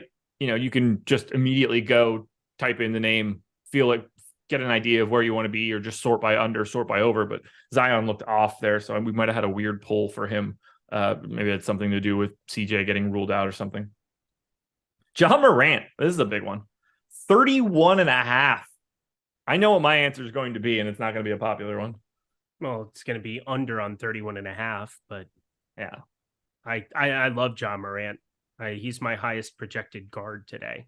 So there's that, but that would be an under for me, but I have him just over 30. It wouldn't be one that I'd be like really excited to get. And I would, in this particular case, just taking props. Like, I don't mind taking unders, obviously. If they're profitable, they're profitable. But like, that's not the kind of guy I want to take an under on and like sweat the game and be like, I hope he misses. Yeah. Again, it's just like it's like your mean and median kind of conversation. It just feels like you're going to get those games where he's going to make you feel so stupid about yourself, where he goes for 38, 12, and 10, and then you're just in shambles. So I totally get it. Anything interesting happening in the early games or the early games so far? I don't think so. I was just kind of adjusting some small things in my lineups. Got to a little less Jalen Noel. Again, I'm Kyle Anderson thing. I'm feeling a little bit better about here, but Joe Harris, again, we still don't have that news on McDaniels. I'm just going to end up with a lot of both of them, I suppose. So I was always going to play Joe Harris at this kind of a number. Pretty sweet. But Duke and Ohio State playing right now too. I'm going to have to get off and watch this game. DeAndre Hunter going to the locker room. Not ideal. That didn't take long. I didn't even know if he was going to play. Evan Mobley off to a good start. 6 points, 3 boards, 2 assists, and a block. Mamadi Diakite, 3 points, 3 rebounds so far, evidently. I'm really nervous that he's only going to play last night I made fun of the fact that just imagining Robin Lopez trying to guard Joel Embiid seemed pretty funny to me. So it doesn't really surprise me. I didn't even consider that they might just have Diakite out there, and makes sense. But Joel Embiid's still going to just smash. What is he at? 4-4-3. Decent start for Joel. Oh, yeah, he's climbing up the board here. Jeff Williams, Halliburton, Zion, or Ja and Keldon. Oh, the high dollar GPP on DraftKings. This is going to be the last thing that we answer before we get out of here. I absolutely love all 4 names that you just said. I will lean the first one just because Zion is so under-owned that I just have to, and I love Halliburton so much. I'm pulling everything up now. Keldon Johnson. I actually lean Ja Keldon Johnson. Don't hate I have them projected by 2 points better than those guys. You listed off 4 of my favorite plays on the day, so congratulations on that. For one lineup, again, I might slightly lean the first one. Just when I'm hearing it, let me plug them in here. Who do I have more of? I mean, I have more Halliburton than just about everybody that you said. So yeah, 30% Halliburton. Got 21% for Keldon. I'm going to slightly lean the other one, but either way, those are both just fantastic combinations. Obviously, Ja and Keldon are quite a bit more owned than Halliburton and Williamson. So a little bit of my answer would be, what else? Where are you going slightly lower? Reggie Jackson available to play. Norman Powell ruled out. There we go. Thunder starting lineup: Giddey, Dort, Jalen Williams, Pokusevski, Robinson, Earl. Of course, we get all the news in the last minute of this show. My DMs popping off shortly. I'm gonna put it out there right now. I want to get there before Adam sends me this DM. I'm gonna read what we talked about because I'm gonna give him credit. He asked me what I thought the OKC lineup was going to be. I said, man, Dort, Giddey, Williams, and Poku. The response that I got from him was, hold on, that's my second guess. Giddey, Williams, Dort, Poku, JRE. Nailed it. Congrats, Adam. What does he win for that? The ability to tell me that I'm dumb, which I think he'd be pretty happy about. Yeah, he'll trade in that $50K from Sunday for it. One final question. It's the super chat. Jaren Jackson or Jeremy Grant? This is from Coley Poston. So to me, that's Jeremy Grant right off the top of my head, but I'm going to look it up just in case. Same here. Even though I do think Steven Adams, he might play very little. I mean, we've seen multiple times where Rudy Gobert, you put him in a blender, you go small 5 and live your life that way. Dylan Brooks available. Crap. He will start. There you go. Sucks. All the news right now. That's annoying. It's definitely, by the way, that was Grant for me. Okay, Grant for me too. By the way, especially now that Dylan Brooks is in, that's just more usage that wouldn't have existed. Jaden McDaniels out. Kyle Anderson, there you go. Thank God that I didn't have to die on that hill at the end of this show, and they get DM'd by Sean V that I was wrong and that Kyle Anderson smashed. Great. Reggie Jackson's also available. I don't know if y'all saw that. We said that. Yep.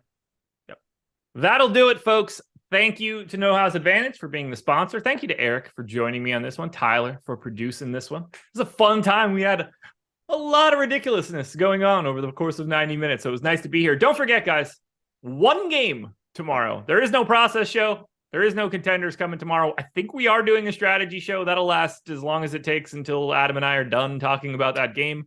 It's just not a very uninteresting Thursday. So take a break, live your life, say hi to your loved ones. We're going to get out of here. Peace.